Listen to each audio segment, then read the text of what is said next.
नमस्कार, news point लेकर हाजिर हूं मैं राजीव। दोस्तों, देश में इस समय दो तरह की सियासत देखने मिल रही है। एक तरफ है राहुल गांधी और कांग्रेस, जो युवाओं के आज और कल को सुधारने की चिंता करते दिख रहे हैं, और दूसरी तरफ नरेंद्र मोदी और भारतीय जनता पार्टी, जो इस लोकसभा में एनडीए की सीटें बढ़ाने के लिए क्षेत्रीय दलों को तोड़ने में लगे हुए हैं। और इनके बीच एक तीसरे किस्म की सियासत भी पर्दे के पीछे से शुरू हो चुकी है, जिसमें कॉकरोच जनता पार्टी को आगे कर युवाओं की आवाज उठाई जा रही है। गौर करने वाली बात यह है कि जिस समय राहुल गांधी के साथ बड़ी संख्या में युवा खड़े दिखाई दे रहे हैं, ठीक उसी समय कॉकरोच जनता पार्टी के अभिजीत दिपके को युवाओं के नए नेता के तौर पर स्थापित किया जा रहा है। अभी कोटा में हमने देखा कि राहुल गांधी ने नीट और जेईई देने वाले बच्चों समेत कई हजार छात्रों से बात की, जिससे बीजेपी में एक नया डर कायम हुआ। और इधर जंतर मंतर पर कॉकरोच जनता पार्टी के बैनर तले फिर से युवा जुटे और अभिजीत दिपके ने किस तरह जेल भरो आंदोलन की बात कही, ये भी सुन लीजिए जरा। यहां से जो आप तस्वीर देख रहे हैं, ये तस्वीरें हैं जंतर मंतर की। लाइव तस्वीर आप देख रहे हैं जंतर मंतर की, इस वक्त की तस्वीर देख रहे हैं। जंतर मंतर में क्या कुछ चल रहा है ये आप तक हम पहुंचाएंगे, लेकिन जल्दी से एक बार सुनिए जरा यहां अभिजीत दिपके को। मैं अभी जंतर मंतर पर हूँ, पुलिस मुझे अरेस्ट करने आ रही है। तो जितने भी इस देश में युवा इस वीडियो को देख रहे हैं, वो अपने अपने डिस्ट्रिक्ट में जेल भरो आंदोलन शुरू कर दीजिए। चाहे कुछ भी हो जाए, हमारा आंदोलन रुकना नहीं चाहिए। लेकिन एक चीज, जो भी प्रोटेस्ट करेगा पीसफुली करेगा। ये लोग थोड़ी देर में हमें यहाँ से उठा लेंगे, लेकिन मेरी आप सभी से रिक्वेस्ट है, इस मूवमेंट को अब आप आगे बढ़ाइए और शांतिपूर्ण आगे बढ़ाइए प्लीज। जेल भरो आंदोलन की शुरू तो जेल भरो आंदोलन शुरू करो। आपको याद होगा कि पिछली बार इस पार्टी ने पुलिस के ही दी गई समय सीमा के भीतर प्रदर्शन किया और खत्म करके अपने घर चले गए थे इसी जंतर मंतर से। लेकिन धर्मेंद्र प्रधान का इस्तीफा ना होना था और ना हुआ। अब फिर से उसी मांग के साथ ये लोग जुटे, तो इस बार तेवर अलग थे। ये तेवर क्या बीजेपी के खिलाफ हैं या असल में कांग्रेस को कमजोर करने की कोई चाल है? इसकी एक महीन परत है जिसे बारीकी से खोलना होगा, देखना होगा। वैसे याद दिला दूं कि कल नीट का पेपर है और उससे पहले आज राहुल गांधी ने एक संदेश दिया है। राहुल गांधी के संदेश को जरा आपको सुनाता हूं और आपको उधर भी ले चलेंगे, जंतर मंतर पर क्या चल रहा है ये भी दिखाएंगे, और थोड़ा सा इस महीन बारीक सी जो लाइन है, लकीर है, उसको भी समझने की कोशिश करेंगे। लेकिन पहले राहुल गांधी को सुनिए। To everybody taking the re NEET exam, hope you have a really wonderful excellent exam and you all do really well. Remember, we're with you. We want to look after you, protect you, and make sure that you have a brilliant future. Love all of you. To the Prime Minister and to the government, I'd like to say, please ensure that there are no glitches this time. The students have been through enough stress and they really cannot afford to go through it again. All the best. Thank you very much. तो राहुल गांधी अब भी मोदी सरकार से please कहकर ही appeal कर रहे हैं। लेकिन एनटीए कैसे काम कर रही है ये नागपुर में नजर आया, जहां एक बच्चे को अबू धाबी सेंटर दे दिया गया। अबू धाबी का सेंटर नीट एग्जाम के लिए दिया गया। अब वो गड़बड़ ठीक हो चुकी है और एनटीए ने उसे फिर से नागपुर का ही सेंटर दिया है। लेकिन क्या इस तरह से राष्ट्रीय स्तर की परीक्षाएं आयोजित की जाती हैं? यह सोचने वाली बात है। राहुल गांधी ने यहां इसी मसले पर लिखा है कि नागपुर का एक बच्चा 1 महीने से नीट री एग्जाम की तैयारी कर रहा था। कल परीक्षा से ठीक एक दिन पहले उसने एडमिट कार्ड डाउनलोड किया। उसका सेंटर निकला अबू धाबी। न पासपोर्ट, न परिवार के पास विदेश भेजने के पैसे, न अब कोई वक्त बचा है। वो रात भर रोता रहा और परीक्षा देने से ही मना कर रहा है। क्या इस तनाव की कल्पना भी की जा सकती है? आखिर ऐसा हुआ भी कैसे? कल किसी भी छात्र को सेंटर तक न पहुंच पाने की शिकायत नहीं होनी चाहिए। एनटीए असल में देश के बच्चों और उनके माता पिता का सिर्फ धीरज टेस्ट कर रही है। जो सिस्टम एक बच्चे को अपने ही शहर में एक सेंटर नहीं दे सकती, उल्टा विदेश भेज सकती है, उसे परीक्षा करवाने का कोई हक नहीं है। कोटा में मैंने यही कहा था, ये अब शिक्षा व्यवस्था नहीं रही, ये एक पूरी पीढ़ी के पैसे, समय और मानसिक शांति की वसूली है। हमारे बच्चों के भविष्य के साथ जुआ खेलना बंद कीजिए। वो एक संवेदनशील, जिम्मेदार और जवाबदेह शिक्षा व्यवस्था और परीक्षा के अधिकारी जारी हैं और हम ये उन्हें दिलवा कर रहेंगे। तो राहुल गांधी का मकसद साफ है कि उन्हें हर हाल में छात्रों को इंसाफ दिलाना है, लेकिन मोदी और शाह का मकसद क्या है, ये अब देश को समझने की जरूरत है। टीएमसी के बाद उद्धव ठाकरे की शिवसेना भी तोड़ी जा चुकी है। हालांकि अभी इस बारे में खुलकर कोई ऐलान उद्धव ठाकरे को छोड़ने वाले सांसदों ने 6 सांसदों ने नहीं किया है, लेकिन अमित शाह ने आज कोल्हापुर में कह दिया कि अब शिवसेना एक ही है, कोई अलग गुट यहां पर नहीं है। इस किस्म की राजनीति 75 सालों से भारत ने नहीं देखी थी और अब यही देश की सच्चाई बन गई है। मोदी और शाह केवल अपने नंबर बढ़ाने की चिंता कर रहे हैं। लोकसभा में कैसे नंबर बढ़ जाएं, राज्यसभा में कैसे नंबर बढ़ जाएं, क्या इससे लोकतंत्र बचेगा, हमारे युवाओं का भविष्य संवरेगा, कमजोरों को न्याय मिलेगा? इन सारे सवालों का जवाब आज ढूंढने की कोशिश करेंगे दोस्तों। और इन सबके बीच तस्वीरें आपको सीधे हम दिखा रहे हैं जंतर मंतर से। सबसे पहले दिन भर जंतर मंतर पे दिन में 1 बजे से यह कार्यक्रम शुरुआत होती है। जंतर मंतर पर जो लोग आते हैं, जो लोग चाहते हैं, जो सवाल पूछना चाहते हैं इस देश की सरकार से, जो त्रस्त हैं इस देश की सरकार के क्रियाकलापों से, वो आज जंतर मंतर पर पहुंचे थे। हमारी टीम भी अभी भी लगातार वहीं से ये लाइव दे रही है। और अभिजीत दिपके को आप काली टी शर्ट में देख रहे हैं और यहां पर तमाम दूसरे जो छात्र संगठन के लोग भी हैं, नेता भी हैं, और साथ साथ जो लोग दूसरे जो यहां आए थे सबको भगा दिया गया है। मंच पर सिर्फ इतने लोग हैं अभी इस वक्त। सीधे ले चलते हैं आपको, जरा जल्दी से चलिए उधर जंतर मंतर और क्या कुछ चल रहा है जरा समझते हैं। हमारे साथी इकरार वहीं पर मौजूद हैं। इकरार को हम अगर अपने साथ जोड़ पाएं, सवालों का कुछ जवाब दे पाएं तो बेहतर होगा। जरा उनको भी जोड़िए और जरा इसको दिखाइए क्या चल रहा है वहां जंतर मंतर।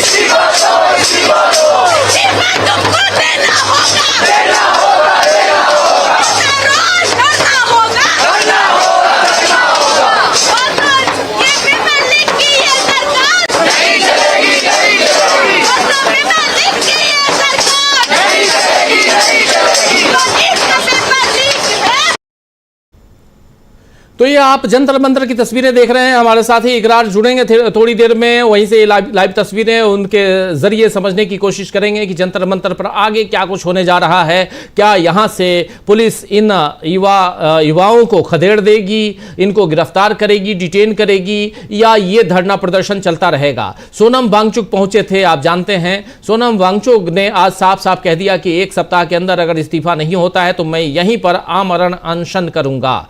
और आज की डेट अगले सप्ताह आज से ही, यानी शनिवार, अगले शनिवार से ही वो कह के गए। इसके बाद यहां पर अभिजीत दिपके ने कहा और बाकी मंच से बाकी लोगों ने, बाकी छात्रों ने कहा, युवाओं ने कहा कि हम जब तक यहां इस्तीफा हमको नहीं मिल जाता तब तक यहीं बैठे रहेंगे। यानी इस्तीफा चाहिए, धर्मेंद्र प्रधान गो के नारे लग रहे हैं वहां पे। और एक ही मकसद है, धर्मेंद्र प्रधान को इस्तीफा दें और जिन छात्रों ने अपनी खुदकुशी कर ली, जान ले ली, उनके परिजनों को 1-1 करोड़ रुपए का मुआवजा मिले। ये यहाँ डिमांड है। ये 2 डिमांड अभी है। उसके अलावा अभिजीत दिपके ने जो कहा है, अपील की है, वो आपने सुन लिया। उन्होंने अपील की है कि जो जहाँ है वहीं से प्रदर्शन शुरू करे और जेल भरो अभियान शुरू करे, लेकिन गांधीवादी तरीके से, शांतिपूर्ण।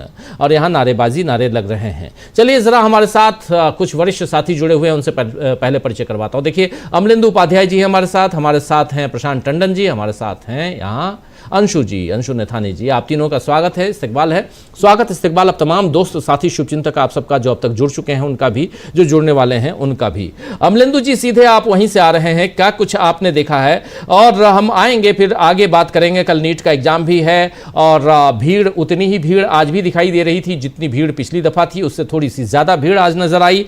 और लोगों के हाथ में थालियां थीं और थाली पीट रहे थे, चम्मच थाली लेके आए थे, ये भी चल रहा था। लेकिन एक बात जो नजर आती है, मुझे जो नजर आई वो ये कि यहां पर कहीं ना कहीं लोग युवा, उनके परिजन जुट रहे हैं। ये सबसे बड़ी चीज है। मंच पर लगातार कह रहा हूं मैं कि मंच पर क्या है, मंच के द्वारा क्या चल रहा है, इसकी गारंटी हम नहीं ले सकते। मंच किसके थ्रू वहाँ पूरा का पूरा जो है सजा हुआ है, इसकी गारंटी हम नहीं ले सकते। इकरार जुड़ गए हैं हमारे साथ, जरा इकरार से के पास सीधे चलते हैं हम और वहाँ का सूरत हाल समझते हैं इकरार के ज़रिए। लेकिन जो बात मैं यहाँ कह रहा हूँ, हमारे 3 साथी यहाँ मौजूद हैं स्क्रीन पे, आप देख लीजिए, अमलेंदु जी, प्रशांत जी और अंशु जी। और चलिए पहले चलते हैं इकरार के पास। इकरार, आपको हमारी आवाज़ आप तक आ रही होगी। जरा आपसे समझूं कि जब हम लोग वहाँ से निकले हैं, पुलिस बल बिल्कुल तैनात कर दिए गए थे और उसके बाद वहाँ से सबको हटाने की कोशिश हो रही थी। जो लोग आए थे, क्या जो लोग आए थे वो सब जा चुके हैं और मंच के इर्द गिर्द और मंच पर जो लोग दिखाई दे रहे हैं उतने ही हैं? पहली बात। दूसरी बात, अब यहाँ से क्या पुलिस परमिशन देने वाली है या कुछ और होने वाला है? क्या कुछ वहाँ सुगबुगाहट है? क्या चल रहा है? क्या जानकारियां हैं? इकरार जी, सबसे पहले तो मैं आपको बताऊं कि जो शुरू में जो दिल्ली पुलिस ने मुस्तैदी दिखाई थी, जो पीछे की तरफ जहां हम लोग खड़े थे, वहां से धीरे धीरे करके एक एक करके वो प्रदर्शनकारियों को उन्होंने खदेड़ना शुरू किया। वहाँ एक छात्रा है, वो उसको बहुत बुरी तरीके से खदेड़ा, वो रोने लग गई छात्रा, इस तरीके से धीरे धीरे करके खदेड़ा। लेकिन उसके बाद जब मंच पर जो प्रदर्शनकारी हैं वो लगातार जमे हैं और बार बार ये ऐलान कर रहे हैं कि जब तक धर्मेंद्र प्रधान का इस्तीफा नहीं होता तब तक हम यहाँ से नहीं हटने वाले। तो उसके बाद जो आरपीएफ के जो रैपिड एक्शन फोर्सेस थे वो तो यहाँ से जा चुकी है। अच्छा, वो इसलिए जा चुकी है क्योंकि सुबह 4 बजे के वो उन्हें यहाँ डिप्लॉयड किया गया था। मुझे ऐसा लगता है कि उनका जो एक टाइम होता है वो ख़त्म हो गया। शायद दूसरी फोर्स किसी भी वक्त यहाँ आ सकती है, जो दूसरी बटालियन है वो किसी भी वक्त यहाँ आ सकती है। लेकिन मैं उससे पहले आपको बताऊँ, मैंने मेरी बात आशुतोष राका से हुई, जो कि प्रवक्ता हैं सीजेपी के। उन्होंने साफ तौर पर कहा कि जब तक धर्मेंद्र प्रधान का इस्तीफा नहीं होता हम नहीं हटने वाले। हमने अभिजीत दीपके से भी बात की, उन्होंने भी साफ तौर पर कहा कि जो जिस तरीके की ये चेतावनियां लगाई जा रही हैं, उन चेतावनियों की जगह एक चेतावनी धर्मेंद्र प्रधान के लिए भी लगा दे कि उनका भी वक्त पूरा हो गया। 12 जो छात्र हैं वो सुसाइड कर चुके हैं, तो उनको भी जो है इस्तीफा दे देना चाहिए। तो जो छात्र हैं और जो दीपके हैं वो लगातार जमे हैं और अभी दिल्ली पुलिस के जो आला अधिकारी है वो लगातार, जो सौरभ दास जो कि प्रवक्ता हैं सीजेपी के और एक इनकी जो कोर ग्रुप है उसके जो सदस्य हैं, वो दिल्ली पुलिस से कम्युनिकेट लगातार कर रहे हैं। जब परमिशन इन्होंने अप्लाई करने के लिए भेजा तब उस समय भी सौरभ दास गए थे, लेकिन वो परमिशन जो है वो डिनाई कर दी गई है डीसीपी द्वारा। जो पार्लियामेंट्री स्ट्रीट डीसीपी है वो जंतर मंतर के लिए प्रदर्शन देते हैं, उन्होंने डिनाई कर दिया। यानी अब जो स्थिति है वो राजीव जी वो ये है कि छात्र अड़े हैं यहाँ पर प्रदर्शन के लिए कि जब तक धर्मेंद्र प्रधान का इस्तीफा नहीं होता हम यहाँ से हटने वाले नहीं हैं। वहीं दिल्ली पुलिस ये कह रही है कि आपका वक्त खत्म हो गया। बार बार आपके सामने भी जो सीटियाँ बजाना शुरू की थी, बार बार माइक पे अनाउंसमेंट किया जा रहा था, वो लगातार वो जारी है। अब ये देना है कि उसमें थोड़ा सा दीपके ने एक रियायत, हम उसे कह सकते हैं कि कहा है कि ठीक है, अगर दिल्ली पुलिस चाहती है कि हम जंतर मंतर खाली कर दें तो हम जंतर मंतर खाली करने के लिए तैयार हैं, लेकिन हमें एक ऐसी जगह दे दी जाए जहां हम बैठ के प्रदर्शन कर सके। यानी साफ तौर पर उनका कहना है कि जब तक धर्मेंद्र प्रधान का इस्तीफा नहीं होगा वो लगातार बैठे रहेंगे। उन्होंने कहा कि चाहे आप हमें गिरफ्तार कर लीजिए, बार बार वो एक ही बात कह रहे हैं कि हम जो है लॉफुल सिटीजन है, यानी हम कानून को मानने वाले सिटीजन है। इसलिए मेरी दिल्ली पुलिस से जो वो है वो बार बार वो रिक्वेस्ट करते हुए दिखाई दे रहे हैं। मंच पर जो है तमाम जो छात्र हैं या तमाम जो, जैसे अभी कैंसर पीड़ित एक जो व्यक्ति है, 3rd स्टेज का उनका कैंसर है, वो आए और अपनी बात उन्होंने रखी। तो काफ़ी इस तरीके का एक तरीके से भावुक माहौल है। लगातार दीप के उन 12 छात्रों की बात कर रहे हैं जिन्होंने सुसाइड किया था, और वो जो उनमें से एक आकांक्षा से वो खुद भी मिलकर आए। उन्होंने बताया उसके परिवार की दशा किस तरीके की, उसके फादर जो है वो पैरालाइज हैं और घर में एक छोटा भाई है जो कि 9वीं क्लास में पढ़ता है। तो इस तरीके की वो जब उन्होंने मुलाकात की तो उन्होंने कहा कि ऐसे बैकग्राउंड के जो छात्र हैं जो कि खून पसीने की कमाई से उनके पेरेंट्स उनको पढ़ाते हैं, लेकिन अचानक पेपर लीक हो जाता, तो एक छोटा मुद्दा नहीं है, बहुत बड़ा मुद्दा है। जब 12 छात्रों की ने सुसाइड कर लिया तब भी धर्मेंद्र प्रधान इस्तीफा नहीं दे रहे हैं, तो कब देंगे धर्मेंद्र प्रधान इस्तीफा? जी जी जी, आप बने रहिए हमारे साथ इकरार, और क्या कुछ चल रहा है बैकग्राउंड में उधर यानी स्टेज पे, इस पर नजरें आप रखिए, और कुछ भी जानकारी आती है तो ज़रूर हम तक पहुंचाइए। आप बने रहिए, जुड़े रहिए हमारे साथ, और चलते हैं ज़रा आगे बढ़ते हैं। हमारे तमाम साथी हमारे साथ जुड़े हुए, इनके बीच जरा अमलेंदु जी आपके पास आना चाह रहा था। अमलेंदु जी, आप भी देख कर आ रहे हैं, अभी अभी साथ में हम लोग लौटे हैं, क्या कुछ आपने देखा है और इसका विश्लेषण अगर किया जाए? राहुल गांधी ने अभी कोटा में एक सभा की, 4-5 हज़ार छात्र वहाँ इकट्ठा थे, और यहाँ जो लोग थे, यहाँ एक अलग तरह का जोश भी आज दिखाई दे रहा था, और खुलकर मुखर होकर यहाँ पर ये दिख रहा है कि मुखर होकर लोग बात कर रहे हैं और सरकार के खिलाफ बात कर रहे हैं, खुल के बात कर रहे हैं। यहाँ पर खासकर जो लोग आए हुए थे प्रोटेस्ट में, उन लोगों से आपने भी बात की, मैंने भी बात की। क्या कुछ इसके अंदर आपको दिखाई देता है? देखिए राजीव जी, एक बात तो स्पष्ट है कि जो लोग भी आए हैं वो खुलकर सरकार के खिलाफ बोल रहे हैं, लोग मुखर होकर बोल रहे हैं, ये बात तो स्पष्ट दिखाई पड़ रही है। और जो लोग आए हैं उनमें काफ़ी लोग जो हैं वो जेन्युइन हैं, और जिनके बच्चे जो हैं वो एग्ज़ाम दे रहे हैं, या जो बच्चे खुद एग्ज़ाम दे रहे हैं वो भी उसमें शामिल थे। तो वो सब तो जेन्युइन लोग हैं, और वो अपनी समस्याओं को लेकर आए हैं। उनको लगता है कि कहीं कोई आस की किरण जो है वो शायद दिखाई पड़े किसी आंदोलन से, इसी तरीके से देश की शायद कोई सूरत बदले, कोई तस्वीर बदले। लेकिन आज का जो देखा हम लोगों ने, वो देखा कि काफ़ी ज़्यादा इस समय ऑर्गेनाइज था। पहला जो था वो ऑर्गेनाइज नहीं था, और आज का ये काफ़ी ज़्यादा ऑर्गेनाइज दिखाई दिया। मतलब जिस तरीके से पानी की बोतलों का काफ़ी इंतज़ाम किया गया, थाली और चम्मच का जो था खूब इंतज़ाम था, पोस्टर बैनर जो थे खूब अच्छी संख्या में मौजूद थे। मतलब जितने लोग थे उतने ही पोस्टर जो थे दिखाई पड़ रहे थे, हर आदमी के हाथ में एक पोस्टर था। तो ये काफ़ी ज़्यादा एक तरीके से ऑर्गेनाइज जो था वो दिखाई पड़ा, और बहुत अच्छे पोस्टर जो थे वो सब तैयार किए हुए थे, बढ़िया एक तरीके से कहा जाए, ये सब दिखाई पड़ा।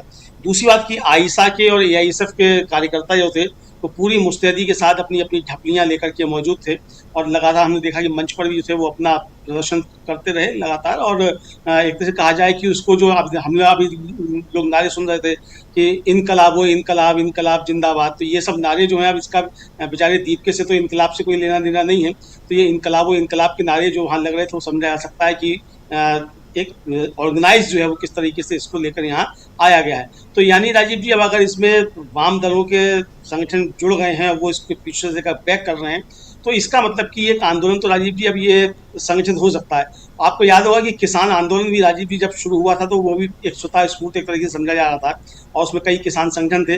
लेकिन जब वामपंथी दलों के किसान संगठन उसमें शामिल हुए, खासतौर से हन्नान मौला ने पीछे से उसकी जब कमान संभाली, उसके बाद वो आंदोलन था वो असली आंदोलन बन गया था। तो क्या ये उस तरीके से भी कोई आंदोलन बन पाएगा, अब ये बड़ा देखने वाली चीज़ होगी। लेकिन लग ये रहा है कि अब इसकी जो एक तरीके से कहा जाए वैचारिकी और जो इसका ऑर्गेनाइजेशन है वो एक तरीके से वाम दलों ने अपने हाथ में शायद ले लिया है, ऐसा प्रतीत होता है। बाकी अब जो लोग यहाँ आए थे वो अपनी अपनी समस्याओं के साथ में थे। अब जैसे हम लोग बात कर रहे थे, एक छात्र जो थे वो गोरखपुर से आए हुए थे। अब राजीव जी, गोरखपुर से कोई यूं ही चलकर तो नहीं आ जाएगा, जब तक कि उसके मन के अंदर कोई ज्वाला जो है वो तेज नहीं धड़क रही होगी। तो गोरखपुर से चलकर अगर वो आएगा जंतर मंतर तक प्रदर्शन करने के लिए, तो कुछ ना कुछ उसके अंदर कोई ज्वाला होगी, वो धधक रही होगी। इसी तरीके से एक बिजनौर का छात्र आया हुआ था, वो काफ़ी ज़्यादा उत्तेजित था, उससे भी हम लोगों ने बातचीत की थी, तो वो भी दिखाई पड़ा। तो ऐसे देश भर के तमाम हिस्से से लोग जो थे वो आए हुए थे, जो छात्र थे और या उनके परिजन थे। तो ये तो राजीव जी एक चीज़ देखने को आई कि गुस्सा जो है वो लगातार बढ़ रहा है। अब उस गुस्से को कौन किस तरीके से इनकैश करता है वो अलग का मसला है। लेकिन ये बात सही है कि अब मोदी सरकार के खिलाफ जो जेनजी पीढ़ी है, जो युवा है, उसके अंदर एक गुस्सा ज़्यादा बढ़ रहा है, और गुस्सा सिर्फ बढ़ नहीं रहा है, वो सड़क पर भी अब प्रदर्शित होने लगा है। राजीव जी जी, प्रशांत जी आपके पास आना चाहता हूँ, फिर अंशु जी आपके पास आता हूँ। और सवाल यहाँ है कि दो और महत्वपूर्ण मामला, जो महत्वपूर्ण बात है वो ये कि जो लोग आए हैं बहुत ही भावुक हैं, इनोसेंट हैं, सेंसिटिव हैं, और इन तमाम घटनाक्रमों से बहुत प्रभावित नज़र आते हैं, और वो उनकी बातों विचारों से झलकता है। जो आए छात्र युवा, चाहे दिल्ली और दूर दूर से भी आए हुए हैं, कोई मुंबई से, कोई जैसे बिजनौर का बता रहे हैं, कोई बिहार से आया है, कोई उत्तर प्रदेश से आया है, कोई कर्नाटक से आया है, तो ये कोई छत्तीसगढ़ से आया है, मध्य प्रदेश से आया है, ऐसे राजस्थान से, ऐसे लोग भी आए हुए हैं। और नीट वाले नहीं आ पाए क्योंकि री एग्ज़ाम है उनका, कल नीट के छात्र नहीं थे इसमें और वो लोग एग्ज़ाम दे रहे हैं। लेकिन मैं आंदोलनों, चूंकि हम लोगों ने कई आंदोलनों को देखा है और रिसेंटली हम लोगों ने अन्ना के आंदोलन को देखा, फिर किसान आंदोलन देखा, हम लोगों ने कवर किया इन तमाम आंदोलनों को, हम लोगों ने शाहीन बाग का आंदोलन कवर किया, सीए एनआरसी का आंदोलन, इन सबको कवर किया है हम लोगों ने और बहुत नज़दीक से देखा है। आंदोलनों को थोड़ा सा भांपने, सूंघने और समझने की काबिलियत तो थोड़ी हम लोगों में हो ही गई है प्रशांत जी, इतने आंदोलनों को कवर करने के बाद। और इसीलिए जब मैं कह रहा हूं तो यहां पे कुछ और दिखाई दे रहा, उधर कुछ और, इधर कुछ और, लेकिन ओवरऑल बात युवाओं की है। और इसको कैसे देखते हैं आप? आवाज नहीं आ रही प्रशांत जी की? जी अब आ रही। आंदोलनों की अगर आप बात कर रहे हैं तो आंदोलन में एक बहुत महत्वपूर्ण बात होती है कि जहां पे ये धरना प्रदर्शन हो रहा है वहां के बाहर के लोग इस आंदोलन के बारे में क्या सोचते हैं। तो जब आप किसान आंदोलन और शाहीन बाग के आंदोलन की बात करेंगे तो वहां बहुत थोड़े से लोग थे और बाहर उनके समर्थकों का जो संख्या थी वो बहुत बड़ी थी। यहाँ भी मैं मान के चलता हूँ कि ये आंदोलन में भी बाहर के समर्थकों की संख्या काफी ज्यादा होगी जितना हमको लोग दिख रहे हैं। और एक बहुत महत्वपूर्ण बात जो मैं दिन भर ये इसके वीडियो देखता रहा और बहुत से लोगों की बातें सुनी है हमने कैमरे पे।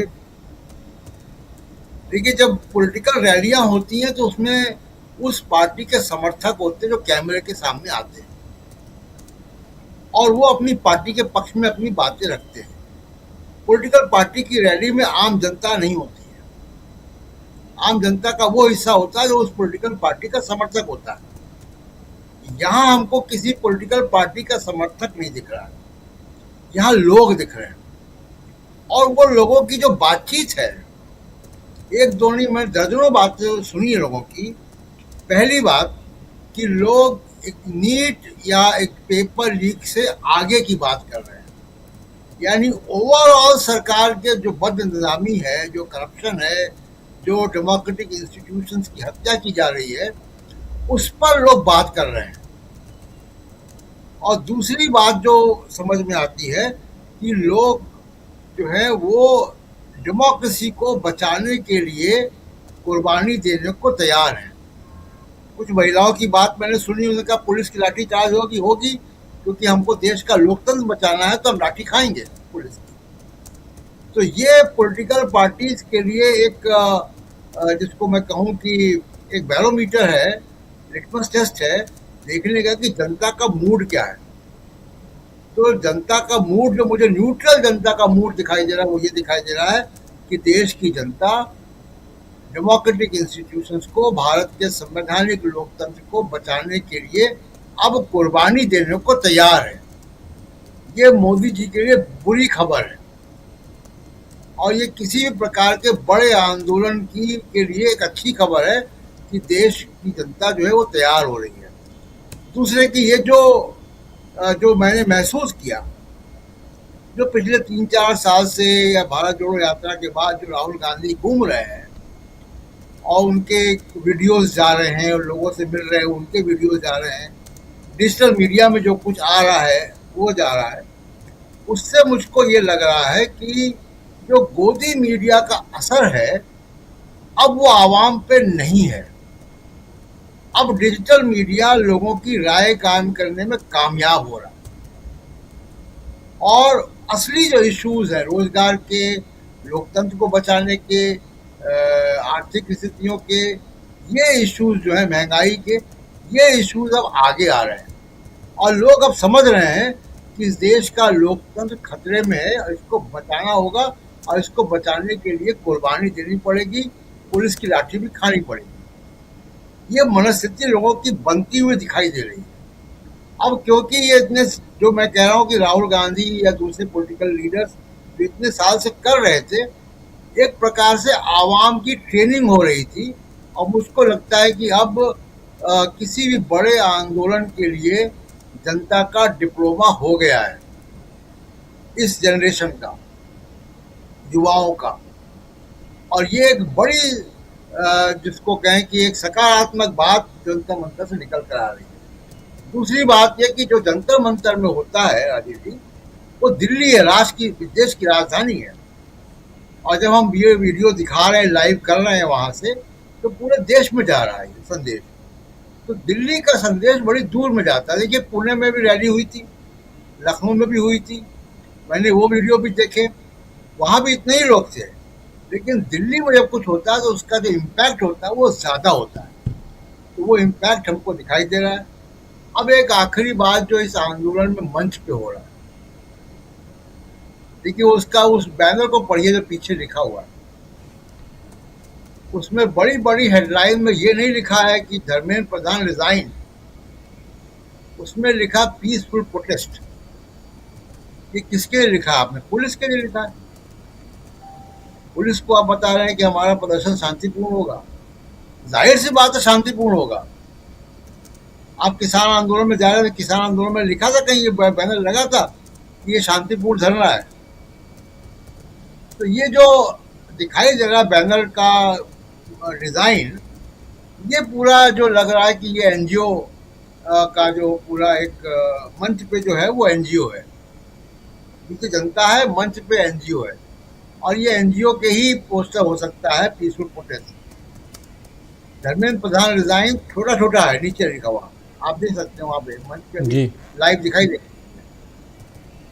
और दूसरी बात की आंदोलन पुलिस के साथ कोऑर्डिनेशन में नहीं होता है। ठीक है, आप लॉ अबाइडिंग सिटीजन हैं, आप पुलिस को बताएंगे, पुलिस की मंजूरी लेंगे, लेकिन पुलिस के सहयोग से आंदोलन नहीं होता, पुलिस के साथ कोऑर्डिनेशन से आंदोलन नहीं होता है। पुलिस तो स्टेट का एक विंग है, एक आर्म है, इसको ये रोकना है। तो ये मोटा मोटा दिखाई दे रहा है कि जो मंच है और जो नीचे लोग हैं, उन दोनों में बड़ा अंतर है, सोच का अंतर है और अप्रोच का अंतर है। जी। जनता जो है वो कुर्बानी देने को तैयार है किसी प्रकार की, और ये एक अच्छा संकेत है, ये बदलाव का संकेत है। और ये इतना बड़ा संकेत है जिसको मैं कहूँगा कि ये जो तृणमूल कांग्रेस और शिवसेना में तोड़फोड़ हो रही है, उससे भी बड़ा संकेत है ये पॉलिटिकली, जिसकी चर्चा मैं सेकंड राउंड में करूँगा। जी बिल्कुल बिल्कुल। जरा एक बार जल्दी से चलते हैं उधर जंतर मंतर में क्या चल रहा है। इस बीच प्रोफेसर अखिल स्वामी जी हमारे साथ जुड़ गए हैं। स्वामी जी, आपका स्वागत है इस कार्यक्रम में। और सीधा चलते हैं जरा इकरार के पास, क्या चल रहा है, क्या ये कार्यक्रम अभी, यानी ये प्रोटेस्ट अभी आगे बढ़ेगा या यहीं से इसका समापन होगा? जरा सीधे इकरार शायद डिस्कनेक्ट हो गए हैं, जैसे जुड़ते हैं उनके पास आता हूं, लेकिन जरा अंशु जी के पास चलते हैं। अंशु जी का नाम भी चेंज कर लीजिए। और अंशु जी, आपके पास अंशु जी का नाम गलत जा रहा है। ये दो आंदोलन, एक तरफ राहुल गांधी का, वो भी जेनजी को, छात्रों को, इन लोगों को जोड़ने की कोशिश कर रहे हैं, उनकी समस्याओं को उठाने की कोशिश कर रहे हैं। और एक ये स्वतः स्फूर्त कॉकरोच शब्द कहाँ से आया, हम लोगों ने देखा। देश के CJI chief justice of India ने बेरोजगार युवाओं को कॉकरोच कहा। इसके बाद से कॉकरोच जो है आज एक आंदोलन के रूप में है। कॉकरोच आंदोलन में सीजेपी बनाया गया कॉकरोच जनता पार्टी, और इस पार्टी के बैनर तले जो लोग आते हैं, जब इस मंच के पास जब हम लोग यहाँ गए, आज भी थे, अभी भी अपनी टीम है ही, तो वहाँ आने वाले लोग जो हैं वो बहुत उम्मीद से आते हैं। अंशु जी, बहुत उम्मीद से आते हैं कि उनकी समस्याओं का समाधान होगा। यानी साफ दिखता है कि समस्याएं हैं। और वही बात उधर राहुल गांधी कह रहे हैं, मतलब रास्ते अलग अलग हैं लेकिन मंजिल जो है वो एक है, एम एक है, और वो है कि छात्रों की जो परिस्थितियां हैं उसको सुधारी जाए, एग्जाम में लीक ना हो, ये तमाम चीज़ें हैं। देखिए, जुड़ गए हैं हमारे साथ इकरार। जल्दी से एक कमेंट लेता हूँ। इकरार, आवाज़ आ रही है हमारी? मोबाइल डिस्कनेक्ट हो गया। इकरार आवाज़ आ रही है? चलिए जुड़ जाएं तब स्क्रीन पे लेके आइए प्लीज़, क्योंकि मैं भी कंफ्यूज होता हूँ। अंशु जी कैसे आप देखती हैं दो अलग अलग दो राहें, मंजिल एक, और डॉक्टर राकेश पाठक जी भी जुड़ गए हैं कनाडा से हमारे साथ, बाहर हैं शायद, बिल्कुल बने हुए हैं क्या बोलूं, रॉबिन हुड बोलूं या कुछ और बोलूं? नहीं, कुछ मत बोल दिए, आपके मजदूर हैं हम। नहीं अंशु जी राजीव जी आपको नमस्कार और बाकी सभी पैनलिस्ट को नमस्कार। आपने ये पूछा है कि इन दोनों आंदोलनों में मैं क्या समानता या फिर क्या विभिन्नता देखती हूँ। मेरे ख्याल से ये दोनों आंदोलन हो तो रहे हैं एक मुद्दे के लिए, लेकिन स्वरूप में दोनों ही बहुत अलग हैं। राहुल गांधी जो हैं, जो अभी नीट के छात्रों से मिल रहे हैं या कोटा में उन्होंने जिस तरीके से संवाद किया या आगे और भी वो शहरों में करेंगे, तो ये कोई पहली बात नहीं है। इससे पहले भी वे कॉलेजेस में, यूनिवर्सिटीज में जाके छात्रों से मिलते रहे हैं, बेरोजगारी का भी मुद्दा उठाते रहे हैं, उनसे लगातार संवाद करते रहे हैं, और ये उसी की कड़ी में एक आगे बढ़ता हुआ स्टेप है। लेकिन अगर हम कॉकरोच पार्टी की बात देखते हैं तो इनमें कुछ ऐसा ऑर्गेनाइज या सिंक्रोनाइज या कुछ ये चीज मुझे नहीं नजर आती, क्योंकि कॉकरोच पार्टी का जन्म तो हुआ था विरोध स्वरूप, एक रिएक्शन में, क्योंकि एक टिप्पणी आई थी सीजीआई के द्वारा, कोर्ट के द्वारा, कि जो लोग बेरोजगार हैं, जो आरटीआई लगा देते हैं, जिनके पास करने को कुछ नहीं है, जो रील बनाते हैं, जो सोशल मीडिया पे बातें करते हैं, वो सब कॉकरोच है। तो इसके विरोध में या इसके रिएक्शन में इन्होंने एक मीम बनाया सोशल मीडिया में और एक पार्टी जैसी खड़ी कर दी। इनको भी नहीं पता था कि इनको आगे क्या करना है, लेकिन लोग जुड़ते चले गए इनके साथ, और इसके बाद इन्हें लगा कि लोग जुड़ रहे हैं, इसको कोई बड़ा रूप दिया जाए, और इन्होंने फिर उसी समय जो नीट का मुद्दा है उसको उठाया। यानी ये इनका एक नेचुरल ऑर्गेनिक वे में ये कोई मुद्दा नहीं था कि ये नीट के मुद्दे को उठाएंगे, लेकिन इनको लगा कि ये मुद्दा उठाने से इनकी पार्टी या जो भी बनाया है इन्होंने, उसको एक लोकप्रियता भी मिल सकती है। लेकिन राहुल गांधी तो बहुत नैसर्गिक तरीके से, नेचुरल तरीके से, आज से नहीं सालों से छात्रों का, युवाओं का, बेरोजगारों का मुद्दा उठा रहे हैं। और जो मीटिंग हमने कोटा में देखी वो एक बहुत ही अलग मिजाज की थी। वहां न सिर्फ छात्र थे, उनके अभिभावक थे, उनसे समस्याओं को पूछा गया। राहुल गांधी केवल समस्याओं की बात नहीं करते हैं, वो सोल्यूशन की भी बात करते हैं, वो हर चीज की बात करते हैं। लेकिन यहां पर क्या हो रहा है, केवल एक बात की जा रही है कि धर्मेंद्र प्रधान का इस्तीफा, और अगर वो इस्तीफा होता है उसके बाद का रोड मैप क्या है ये इन लोगों को नहीं पता है। और क्या जिस तरीके से पिछली बार इन्होंने कहा था कि जंतर मंतर पर कि धर्मेंद्र प्रधान का इस्तीफा होने तक हम चुप नहीं बैठेंगे, आज ये देखना जरूरी होगा क्या कॉकरोच पार्टी, क्या ये यहां पर अपना निरंतर धरना जारी रख पाएगी?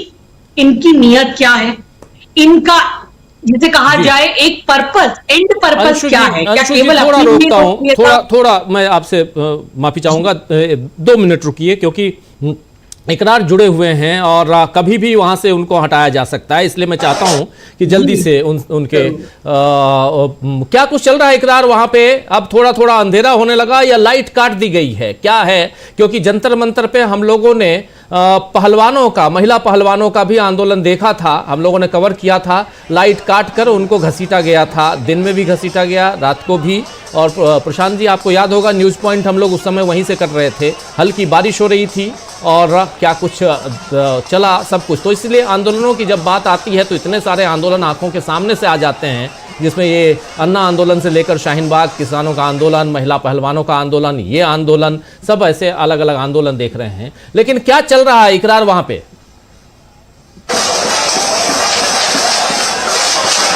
जी देखिए, अब प्रदर्शन जो है वो लगातार जारी है। जैसे पहले हमने बताया जब हम जुड़े थे तो प्रदर्शन है वो लगातार जारी है, लेकिन यहाँ जैसा आपने खुद जिक्र किया कि लाइट काटने का, वैसे ही यहाँ 2 चीज़ दिल्ली पुलिस ने कर दी है, बल्कि 3 चीज़ अगर मैं कहूँ तो। पहला तो उनका स्पीकर माइक बंद कर दिया गया है और बार बार अभिजीत दीप के इस बात की गुजारिश कर रहे हैं कि आप हमारा माइक खोल दीजिए, क्योंकि हम लोग जो है हमारा गला जो है थक गया है तेज़ आवाज़ में। तो एक माइक तो इनका बंद कर दिया गया है। दूसरा सबसे बड़ी जो बात की गई है वो पानी। पानी जो है वो रोक दिया गया है।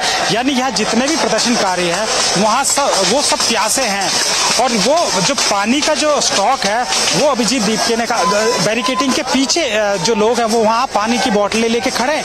लेकिन दिल्ली पुलिस ने इस पूरे इलाके को इस तरीके से सील कर दिया है कि ना तो कोई अभी यहाँ से बाहर जा सकता है, मतलब बाहर तो भले ही चला जाए लेकिन अंदर कोई नहीं आ सकता। तो एक ये जो बड़ी बात है वो दिल्ली पुलिस ने वो कर दी है, जबकि पानी बार बार रिक्वेस्ट की जा रही है। अभिजीत दीपके खुद रिक्वेस्ट कर रहे हैं, दिल्ली पुलिस के सामने हाथ जोड़ रहे हैं, कम से कम पानी तो आप अंदर आने दीजिए, क्योंकि जो छात्र हैं ये सब प्यासे हैं, हम भी सब प्यासे हैं। और वहीं जो खाने का भी इंतजाम, क्योंकि सुबह से ये लोग जो है यहाँ भूखे और प्यासे। चलिए देखिए, लाइट हमारी लाइट भी चली गई, यानी बैटरी चली गई, वो जुड़े हुए थे अभी लो बैटरी और चली गई। तो लाइट और पानी और सब कुछ वो इसलिए मैं जल्दी से जोड़ रहा था क्योंकि से सुबह लगभग 11 बजे 10:30 बजे से हमारी पूरी टीम वहाँ डटी हुई है और लगातार बैटरी का आप जानते हैं कि उसकी भी एज होती है, उम्र होती है, चली जाती है, उसको रिचार्ज करना होगा और फिर थोड़ी देर में बैटरी चेंज करके आपके हमारे साथ फिर जुड़ेंगे। लेकिन जो बात कह रहे हैं अंशु जी और हमारे तमाम साथी, आप सुन ही रहे थे जो बात यहाँ कह रहे हैं, इकरार की न पानी को आने दिया जा रहा है, लाइट काट दिया गया, ये सब तो हम लोगों ने देखा आंदोलन में होता है। जो अभी प्रशांत टंडन जी भी कह रहे थे कि आप बैनर पीछे लगाकर जो बैठे हुए हैं, दिल्ली पुलिस भी खुश रहे, नाराज ना हो, ये कोशिश आप करेंगे तो आंदोलन नहीं कर पाएंगे और वो दिखाई दे रहा है। लेकिन फिर भी अभी तक डटे हुए हैं, सबसे बड़ी चीज। दूसरी बात यहाँ पे कि जो लोग हैं, जो युवा हैं, जो आए थे, उनमें एक उम्मीद दिखाई देती है अंशु जी। सबसे बड़ी बात, मैं कौन अभिजीत दीपके, कौन सौरभ दास और कौन बाकी राका, इनकी बात नहीं कर रहा हूं। जो लोग आ रहे हैं स्वतः स्फूर्त, हमारे स्वामी जी भी गए थे, स्वतः स्फूर्त गए थे, इनमें भी एक उम्मीद नजर आती थी। उम्मीद मेरे में भी है, उम्मीद आप में भी है। वो उम्मीद ये कि किसी भी ढंग से यहाँ की जो व्यवस्था है वो सुधरे, उसमें सुधार आए और उसके लिए जो डिमांड है वो डिमांड फुलफिल हो। अपनी बात आगे बढ़ाइए प्लीज।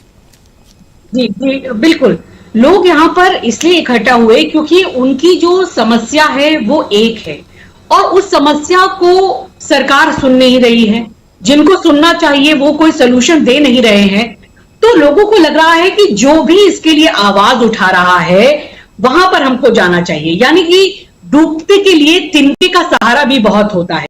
मुझे लगता है कि अगर हम यहाँ जो 4-5 लोग बैठे हैं, अगर हम भी साथ में सोच लें कि हमें इन नीट छात्रों के लिए या इन बेरोजगारों के लिए, युवकों के लिए कहीं कोई आवाज उठानी चाहिए और हम मिलकर किसी कॉन्स्टिट्यूशन क्लब में या प्रेस क्लब में या कहीं भी मिलकर कुछ आवाज उठाएं और लोगों से आह्वान करें, मुझे लगता है कि वहां पर भी लोग जुटेंगे क्योंकि समस्या इतनी विकराल है और लोगों को कहीं कोई सोल्यूशन नहीं मिल रहा है। तो ऐसे डूबते को तिनके का सहारा है और कोई उन्हें जरा सी भी अगर उम्मीद नजर आ रही है तो वो वहां पर जा रहे हैं। लेकिन यह बात जरूरी ये भी जानने की है कि नीयत क्या है पीछे की और कौन उनका देर तक और दूर तक साथ दे सकता है, कौन उनको असली सॉल्यूशन दे सकता है और कौन उनके इन आंदोलन को लंबे समय तक चला सकता है। ये देखने वाली बात होगी। तो उनकी लाइट कटी है, पानी कटा है, ये कितनी देर तक वहां पर टिक पाते हैं और जो ये मांग कर रहे हैं उस पर कितना ये अडिग रह पाते हैं, ये तो अभी इनकी परीक्षा है। क्योंकि कॉकरोच जनता पार्टी का तो कोई ऐसा भूत नहीं है, हमने देखा नहीं है उनको पहले से। ये तो अभी अभी पैदा हो रहे हैं। इनका ये कहां से आए ये जानना भी जरूरी है। इनकी फंडिंग कहां से हो रही है, इनको मदद कौन कर रहा है, इनका लार्ज अगर आगे भविष्य में और क्या इनका प्रोग्राम है और ये किस तरह से कैसे यूथ से आगे जुड़े रहेंगे। और जबकि राहुल गांधी लगातार जो एक संघर्ष कर रहे हैं युवाओं के लिए, न सिर्फ युवाओं के लिए, देश की जनता के लिए, उन्होंने पूरा पैदल चलकर पूरा देश को नापा है। और वो आज नहीं, वो तो कॉलेज हॉस्टल में जाके छात्रों से मिलते हैं, कई जगह मिलते हैं और जो अभी 4 शहरों में कर रहे हैं वो एक ऑर्गेनाइज रूप में कर रहे हैं, समस्याओं को जान रहे हैं, सॉल्यूशन को पेश करने की कोशिश कर रहे हैं। तो यहां ये जानने की जरूरत है कि नीयत क्या है, इनके पीछे कौन है, फंडिंग कहां से हो रही है। कहीं इस आंदोलन के पीछे, हालांकि मैं नहीं कह रही ऐसा कुछ होगा, कि कोई ट्रैप तो नहीं है, इसको भी लेकर समझना जरूरी है। क्योंकि हमारा देश एक भावनाओं से ओतप्रोत होकर चलने वाला भी देश है और चूंकि हमारी समस्याओं को सुनने वाला अभी कोई नहीं है और ये समस्याएं ही अपने आप में इतना बड़ा उबाल बन गई है कि उस उबाल को कोई जरा सी भी हवा देगा तो लोग वहां ऑब्वियसली मुड़कर जाएंगे ही जाएंगे। और ये जो है वो एक साझा रोष लोगों का प्रकट हो रहा है, चाहे वो कॉकरोच पार्टी करे या कोई कीड़ा पार्टी करे या मकौड़ा पार्टी करे।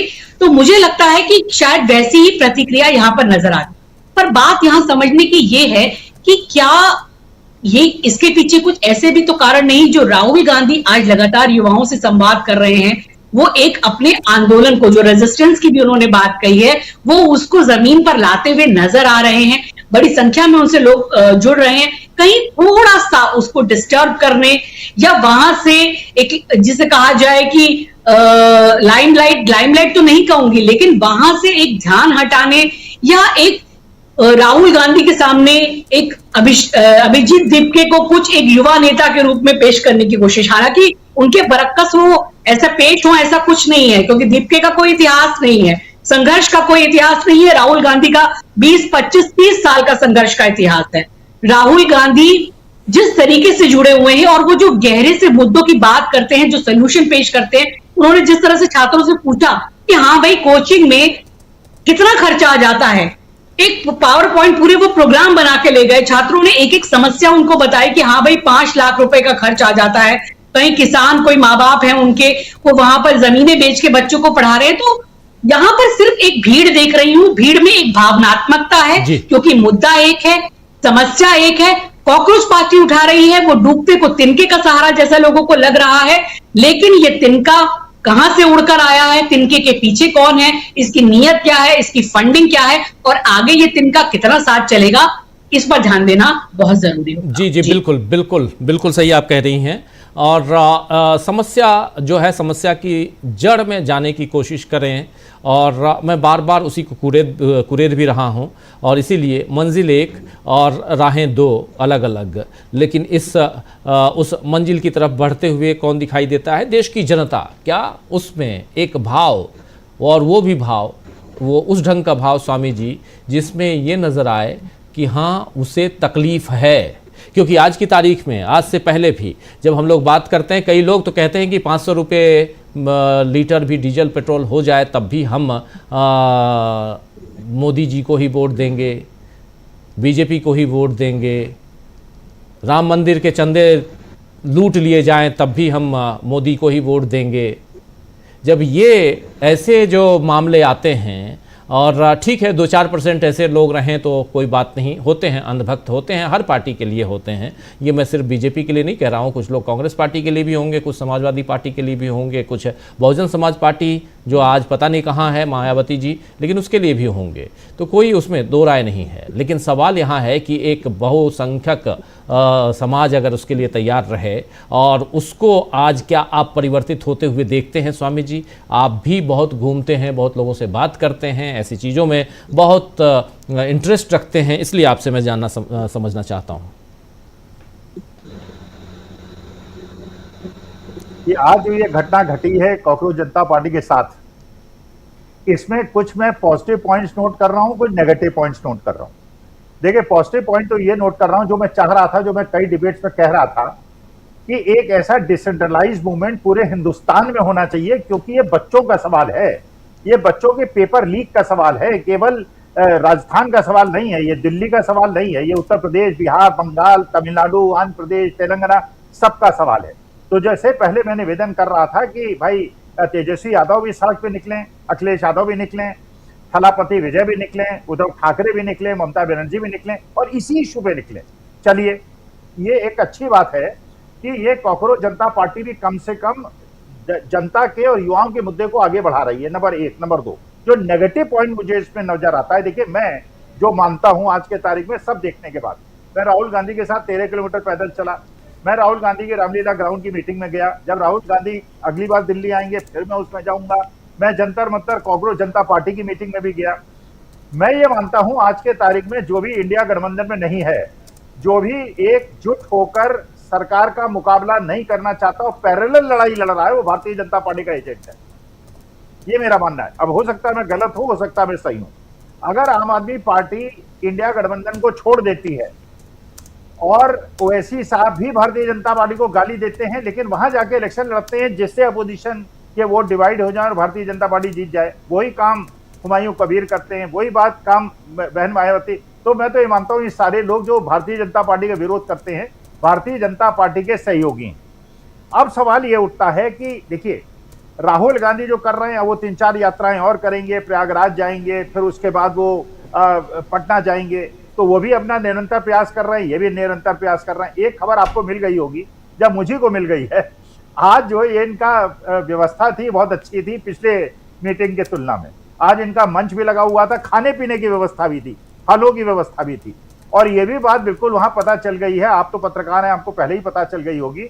ये सारी के सारे खाने पीने की और इंफ्रास्ट्रक्चर की व्यवस्था आम आदमी पार्टी के युवा विंग ने कराई थी। अब देखिए खेल समझिए, आम आदमी पार्टी इंडिया गठबंधन को ज्वाइन नहीं कर रही है, आम आदमी पार्टी कांग्रेस जनता पार्टी के खाने पीने की व्यवस्था कर रही है। ये उसी प्रकार का रेप्लिका है। भाई मैं तो देखिए अध्यापक हूं, मैं पत्रकार तो हूं नहीं, मैं तो विश्लेषण करता हूं और डॉट्स के डॉट्स को मिलाता हूं आपस में, और यही मेरी रिसर्च मेथोडोलॉजी होती है, और उसी से हम एक्सट्रापोलेशन करते हैं और भविष्य की संभावनाओं पर प्रकाश डालते हैं। ये बिल्कुल उस प्रकार की व्यवस्था बन रही है जैसे 2013 में बन रही थी, 14 में बन रही थी। आरएसएस द्वारा पोषित अन्ना हजारे का आंदोलन खड़ा किया गया था यहाँ पे, क्योंकि राहुल गांधी की मुहिम तेजी पकड़ रही थी और क्योंकि कॉज अच्छा था, तो यहाँ पे आम आदमी पार्टी अगर इसको पोषित करती और इंडिया गठबंधन में होती तो बात दूसरी थी, लेकिन इसका पोषण भी कर रही है और वो इंडिया गठबंधन में भी नहीं है। यहाँ पे संशय के बादल मंडराते हैं। लेकिन मुझे ऐसा लगता है ये कम से कम जनता के जो भावनाएं हैं और उसका परिलक्षण हो रहा है, जनता की चीजें सामने आ रही हैं। और ये बात जो अभी झेल रहे हैं कांग्रेस जनता पार्टी वाली की बिजली काट दी गई और पानी काट दिया गया, ये तो पिछले 2 महीने से यूथ कांग्रेस और एनएसयूआई के लोग झेल ही रहे हैं। वो तो वाटर कैनन भी झेल रहे हैं, वो तो लाठी भी झेल रहे हैं, वो तो बैरिकेड को। लेकिन ये मेरे ख्याल से जो पहले भी मैंने निवेदन किया था, आज वो पुष्टि हो रही है उस बात की, ये बड़े पैसे के घर वालों के लड़के हैं। इन्होंने सोचा था 2 करोड़ फॉलोअर्स बन गए हैं, इसका माने लाखों के लोग वहां सड़क पे आएंगे। आज जो वीडियो में देख रहा हूं, पिछली बार मैंने देखा था पूरा मैदान नहीं भरा था, आज भी पूरा मैदान नहीं भरा है। 1/3 उसमें पुलिस वाले हैं, 1/3 उसमें रील बनाने वाले हैं, 1/3 अच्छा ये भी कहना उचित नहीं है ये अपॉलिटिकल है, क्योंकि इसमें आयसा भी है, इसमें एसएफआई भी है, इसमें आईएसएफ भी है और इसमें आम आदमी पार्टी भी है। तो ये भी पॉलिटिकल है, वो भी पॉलिटिकल है। लेकिन अंत में अपनी एक बात कहता हूं, देखिए सीधी सी बात है, जितनी भी नदियां हैं वो जाके समुद्र में मिलती हैं, समुद्र नदियों में नहीं मिलता है। एक इंडिकेशन मैं दे रहा हूं, अगर एक पैरेलल आंदोलन चला के इंडिया गठबंधन में न शामिल होके, इसका मतलब मेरा निष्कर्ष ये निकलता है ये भारतीय जनता पार्टी की बी टीम है। लेकिन आज कन्फ्रंटेशन हो गया है और इस कन्फ्रंटेशन में भारतीय जनता पार्टी भी उलझ गई है। लाठी चलाए तो मुश्किल, नहीं चलाए तो मुश्किल। अगर ये लोग भी फंस गए हैं, क्योंकि लाठी खाएं तो मुश्किल, ना खाएं तो मुश्किल, ना ये पीछे हट पा रहे हैं ना आगे बढ़ पा रहे हैं। और इसका एडवांटेज कांग्रेस को मिल रहा है, क्योंकि सब लोग ये फील कर रहे हैं कि ये सॉफ्ट एक लड़ाई केवल कांग्रेस को कमजोर करने के लिए की गई थी, उनके मूवमेंट को कमजोर करने के लिए की गई थी। तो मैं ये मानता हूं इंडिया गठबंधन में जो भी आज की तारीख में नहीं है और पैरेलल लड़ाई लड़ने की बात कर रहा है, वो भारतीय जनता पार्टी की बी टीम है। जी डॉक्टर साहब, डॉक्टर राकेश पाठक जी, आप कैसे इस पूरे घटनाक्रम को देखते हैं? हमारे 4 साथी अपनी बातें रख चुके हैं, लगातार हम कवर कर रहे हैं, देख रहे हैं। 2 बातें मैं बार बार कह रहा हूं। पहली बात ये कि ये अब कांग्रेस जनता पार्टी है, भले वो पॉलिटिकल हो या ना हो। दूसरी चीज़ यहाँ पे है कि वहाँ जो लोग आ रहे हैं उनकी मंशा, उनकी उम्मीदें वो दूसरी हैं, वो बहुत ज़्यादा तकलीफ़ में हैं, उनकी तकलीफ़ दूर हो। उसमें से कोई स्टूडेंट है तो कोई पेरेंट है, पेरेंट्स और स्टूडेंट्स जो आ रहे हैं उनको ज़रूर यहाँ पर उनकी इच्छा है कि उनकी तकलीफ़ें दूर हों और उनकी पहली चाहत कि देश का शिक्षा मंत्री इस्तीफ़ा दे। यहाँ से इसकी शुरुआत है। दूसरी बात यहाँ पे जो डिमांड की गई है वो ये कि 1-1 करोड़ रुपए का मुआवजा उन छात्रों के परिजनों को मिले जो छात्र या जो परिजन जो हैं, जो छात्र अब इस दुनिया में नहीं हैं, उन्होंने खुद की जान ले ली। इसलिए ये 2 डिमांड इस वक्त है। लेकिन चलेंगे, राहुल गांधी ने जो मुहिम छेड़ी है उस पर भी आएंगे। कल नीट का एग्ज़ाम है, नीट के छात्र आज नहीं आ पाए थे, एग्ज़ाम की तैयारियां अलग अलग जगहों पे गए थे।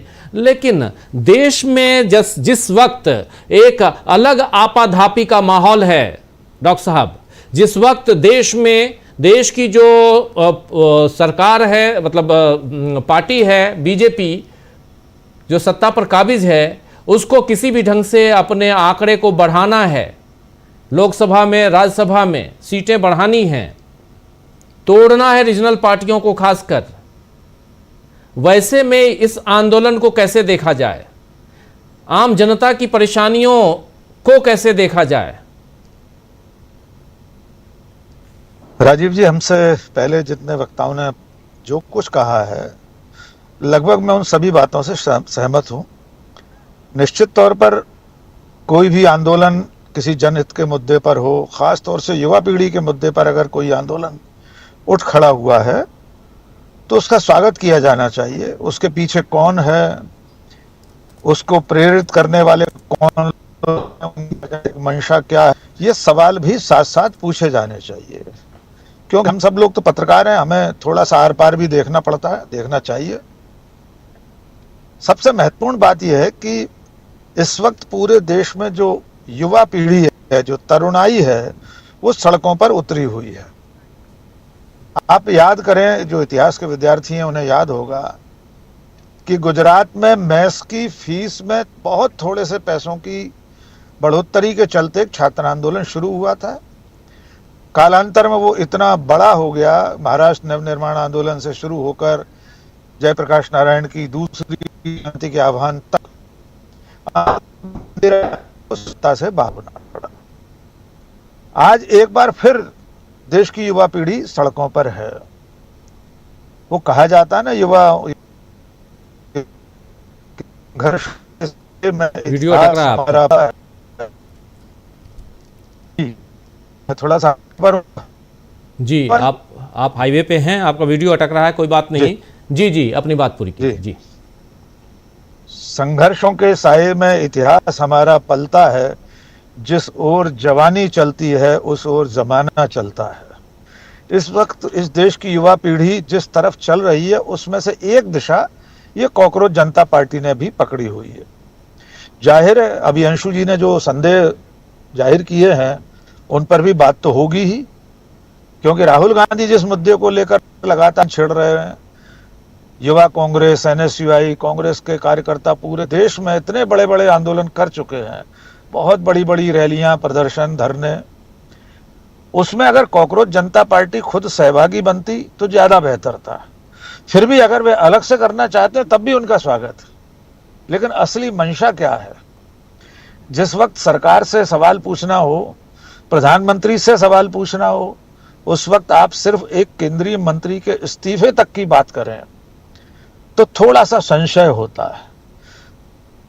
एक और बात है, आप एक राजनीतिक दल के रूप में खुद को बता रहे हैं, पार्टी नाम आपने जोड़ा है साथ में, कोई स्वयंसेवी संगठन तो हो गया, एयरपोर्ट से लेकर मुंबई में आपको एस्कॉर्ट मिल गया, आपके धरने प्रदर्शनों में किस तरह पुलिस सलूक कर रही है वो भी देख लिया। अब आप अपना पूरा राजनीतिक एजेंडा सामने रखें। देश को मालूम होना चाहिए कि सिर्फ एनईईटी परीक्षा के पेपर लीक में इस्तीफे की मांग तक ही आपकी पार्टी सीमित है, या भविष्य में और भी कुछ करना चाहते हैं? अगर और कुछ करना है तो बताइए, आपकी सामाजिक सद्भाव पर क्या विचार, आपके क्या विचार हैं? जातिगत जनगणना पर आप क्या सोचते हैं? आरक्षण पर क्या विचार है? अब तो आपसे पूछेंगे कि देश के सम्मान और स्वाभिमान के साथ प्रधानमंत्री और उनकी सरकार जो कुछ कर रहे हैं उस पर आपने कोई ट्वीट किया, एक लाइन आपने कही? ये सारे सवाल भी पूछे जाने हैं। आपने बड़ी अच्छी बात कही कि इस वक्त सत्ता में बैठे लोग दूसरी पार्टियों को तोड़ने में लगे हैं, दल बदल कराने में जुटे हुए हैं, क्योंकि उनकी प्राथमिकता में देश के असली सवाल हैं ही नहीं। राजीव जी, इतना सब होने के बावजूद वो नागपुर के एक विद्यार्थी का परीक्षा केंद्र अबू धाबी अलॉट कर दिया गया उसे। हमारे दर्शकों को हम बता दें, हम लोग पिछली चर्चा में भी बता चुके हैं, आप सब लोग भी बताते रहे हैं कि दुनिया के 14 देशों में 500 परीक्षा केंद्र एनटीए निर्धारित करता है एनईईटी परीक्षा के लिए, लेकिन इस विद्यार्थी ने तो मांगा ही नहीं था परीक्षा केंद्र। अपडेट उसमें यह है कि उसको बदल दिया है, नागपुर उसको अलॉट कर दिया है। लेकिन आप सोचिए किस कदर अलाली चल रही है एनटीए में। कोई धनी धौरी नहीं है। उस बच्चे की मानसिक दशा की कल्पना कीजिए, किस ट्रोमा से गुजरा होगा पिछले 24 घंटे में। जैसे ही उसने अपना एडमिट कार्ड देखा कि मुझे तो अबू धाबी का, संयुक्त अरब अमीरात का एक केंद्र दे दिया गया है, न उस पर पासपोर्ट है, न उसकी आर्थिक स्थिति है, हो भी उस पर पासपोर्ट हो, उसकी आर्थिक स्थिति हो, तब भी एजेंसी को यह अधिकार नहीं है कि अपनी मर्जी से परदेश में कोई सेंटर दे दे। तो कुल मिलाकर पूरे सिस्टम में जो घुन लगा हुआ है उस पर बात होनी चाहिए। तीसरे मात्र से काम नहीं चलेगा। राहुल गांधी जिस तरह की मांग कर रहे हैं, जो उनका आंदोलन है, जो आने वाले दिनों में अभी प्रयागराज, पटना और उसके बाद दिल्ली पहुंचने वाला है, उन तमाम मुद्दों पर बात होनी चाहिए। और अखिल जी ने जो बात कही है, मैं उसमें अपनी सहमति दर्ज कराता हूं कि इतने बड़े मुद्दे पर देश की पूरी युवा पीढ़ी जिस मुद्दे पर व्यथित है, उस पर तमाम विपक्षी दलों को, क्षेत्रीय दलों को एक साथ आना चाहिए। उन्हें लगता है कि राहुल गांधी या कांग्रेस सही मुद्दा उठा रहे हैं, तो कम से कम अंतिम दिन जब दिल्ली में प्रदर्शन हो तब सारी पार्टियां आ जाएं। और ऐसे अनेक मुद्दे हैं जिसमें सबको साथ आना चाहिए। राज्यसभा में निर्वाचन, नामांकन निरस्त कराने से लेकर, क्रॉस वोटिंग से लेकर दल बदल तक, ऐसे अनेक मुद्दे हैं जिस पर सबको साथ खड़े होना चाहिए। ये लड़ाई अकेले राहुल गांधी की नहीं है। राहुल गांधी और कांग्रेस का टेंडर नहीं निकला है कि वो लोकतंत्र और संविधान को बचाने के लिए लड़ाई लड़ें, और नहीं बचेगा तो ये बाकी लोग भी नहीं बचेंगे। तो इस वक्त इसी मुद्दे पर लौटे कि देश की युवा पीढ़ी आंदोलित है। भले कॉकरोच जनता पार्टी के पीछे बाकी लोग हों, कोई और चेहरा हो, उस पर नजर रखना जरूरी है। कहीं राहुल गांधी और कांग्रेस के आंदोलन को पंक्चर करने की कोशिश तो नहीं है। कल अगर कोई मंत्रिमंडल में फेरबदल हो, धर्मेंद्र प्रधान हटाए जाएं या उनका विभाग बदला जाए, हटाए जाने की उम्मीद कम है, थोड़ा सा भी एक्शन होता दिखाई दे तो कल को श्रेय दे दिया जाए कि कॉकरोच जनता पार्टी के आंदोलन से धर्मेंद्र प्रधान का मंत्रालय बदल दिया गया। ये लड़ाई सिर्फ श्रेय की नहीं है कि राहुल गांधी श्रेय लेने के लिए लड़ रहे हो। ये लड़ाई देश के युवाओं की, उनके भविष्य की लड़ाई है। तो हमें इस पर नजर रखने की जरूरत है। कॉकरोच जनता पार्टी का स्वागत है, वो और ऐसे आंदोलन करें, बिल्कुल संगठित रूप से अपने आप को देश के सामने रखें, पार्टी का कोई संगठन बनाएं, अपना एजेंडा पेश करें, चुनावी घोषणा पत्र पेश करें। चुनावी न सही, अगर आप चुनाव नहीं लड़ना चाहते, आपने कह दिया है, तब भी बतौर पार्टी का अपना एक बायलॉज होता है, वो बताइए कि पार्टी किन किन सिद्धांतों पर चलेगी। तो चीजें धीरे धीरे साफ होनी चाहिए, क्योंकि ये देश आम आदमी या उस दूसरे संगठन का, इंडिया अगेंस्ट करप्शन का जला हुआ है। इसलिए कॉकरोच जनता पार्टी का छाछ भी फूंक फूंक कर पीना चाहिए।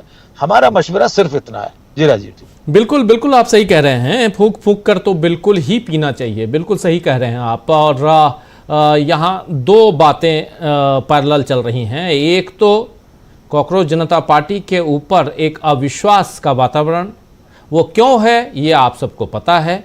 दूसरी बात यहाँ पे कि जो आम जनता है उनके मन में जो एक विश्वास है कि हमको यहाँ से न्याय मिल सकता है, वो विश्वास ना टूटे, ये भी एक अहम सवाल यहाँ पैदा होता है। और वो विश्वास जो है दो जगहों पे एक तरफ वो राहुल गांधी दिखाई देते हैं, दूसरी तरफ उनको कॉकरोच जनता पार्टी दिखाई देती है।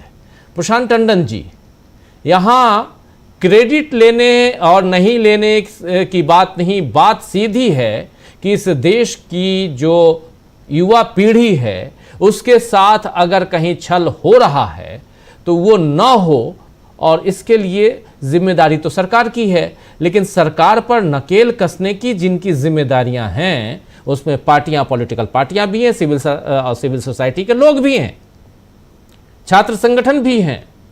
और यहाँ पर इसी जंतर मंतर में, इस कार्यक्रम में आईसा, ASIF, ऐसे बहुत सारे SIF और बाकी सब ये इकट्ठा हुए हैं।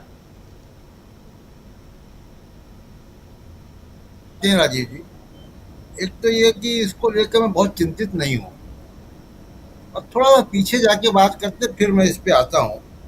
अन्ना हजारे का मूवमेंट था, जंतर मंतर पे ही था, आप भी वहाँ थे, हम भी, मैं गया था, हमारे और साथी भी गए होंगे।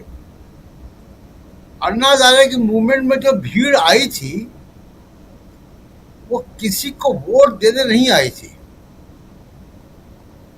वो उस वक्त की यूपीए सरकार के खिलाफ की भीड़ थी वो।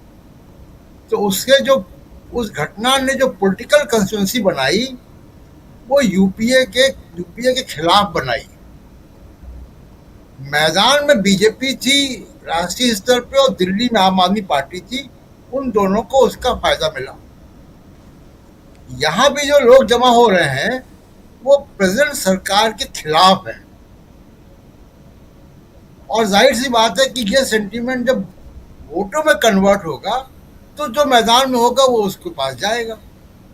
इसलिए इसको लेके मैं बहुत चिंतित नहीं हूँ। मेन चीज ये है कि सरकार के खिलाफ जो सेंटीमेंट है।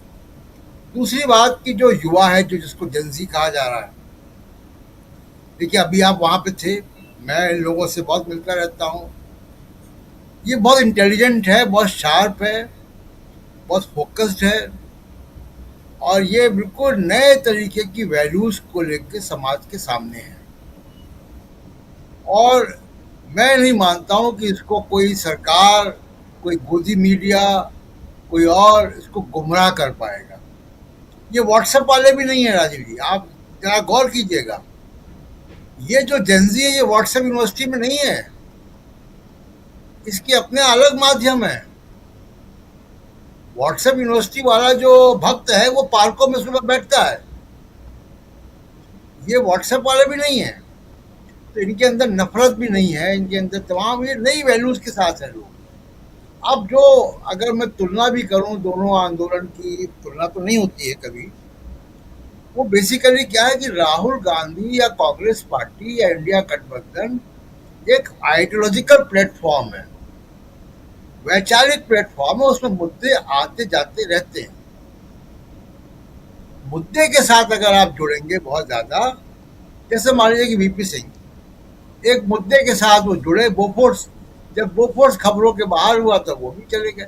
वो तो मंडल कमीशन था तो थोड़ा सा उनको रेलिवेंस मिला बाद में। आम आदमी पार्टी, आप देखिए कि आम आदमी पार्टी अपने दौर के तमाम सारे जो बड़े मुद्दे हैं, चाहे वो कश्मीर है, चाहे वो आरक्षण का मुद्दा है, चाहे वो माइनॉरिटीज पे हमले का मामला है, इस पे आम आदमी पार्टी एक बड़ा मुखर स्टैंड नहीं ले पाई। नतीजा क्या हुआ कि बहुत लंबी उनकी यात्रा नहीं रही। पंजाब में अभी है और उसके अलावा नहीं, उनकी पार्टी भी टूट गई, दिल्ली से भी हार गए। तो राष्ट्रीय स्तर से वो उनका जो पायदान थी वो नीचे आ गई। तो मुद्दों की राजनीति बड़ी रिस्की चीज होती है। और एक और बात, जो लोग जमा होते हैं राजीव जी, वो नॉन पॉलिटिकल जमावड़े में लोगों को कंफर्ट होता है, पॉलिटिकल पार्टी के प्रोग्राम में कंफर्ट नहीं होता। आइडेंटिफाई हो जाएंगे लोग, डरते हैं। इसलिए आप देखिए कि कोटा में राहुल गांधी ने भी कहा कि ये पॉलिटिकल प्रोग्राम नहीं है, मैं बीजेपी की बात नहीं करूंगा, मैं सरकार की बात नहीं करूंगा, मैं कांग्रेस पार्टी की बात नहीं करूंगा। तो उसको उन्होंने ए पॉलिटिकल बनाने की कोशिश की, लेकिन राहुल गांधी उसको चाह कर भी ए पॉलिटिकल नहीं बना सकते थे, क्योंकि उनकी पॉलिटिकल शख्सियत बहुत बड़ी है। ये क्योंकि ए पॉलिटिकल है तो इसमें बहुत से लोगों को कंफर्ट होता है, लोग जाते हैं, इसलिए कोई चिंता के विषय की बात नहीं। जो मुख्य बात है कि देश की जनता का और युवाओं का, उनके अभिभावकों का जो रुझान है वो सरकार के खिलाफ बन रहा है, एक बात।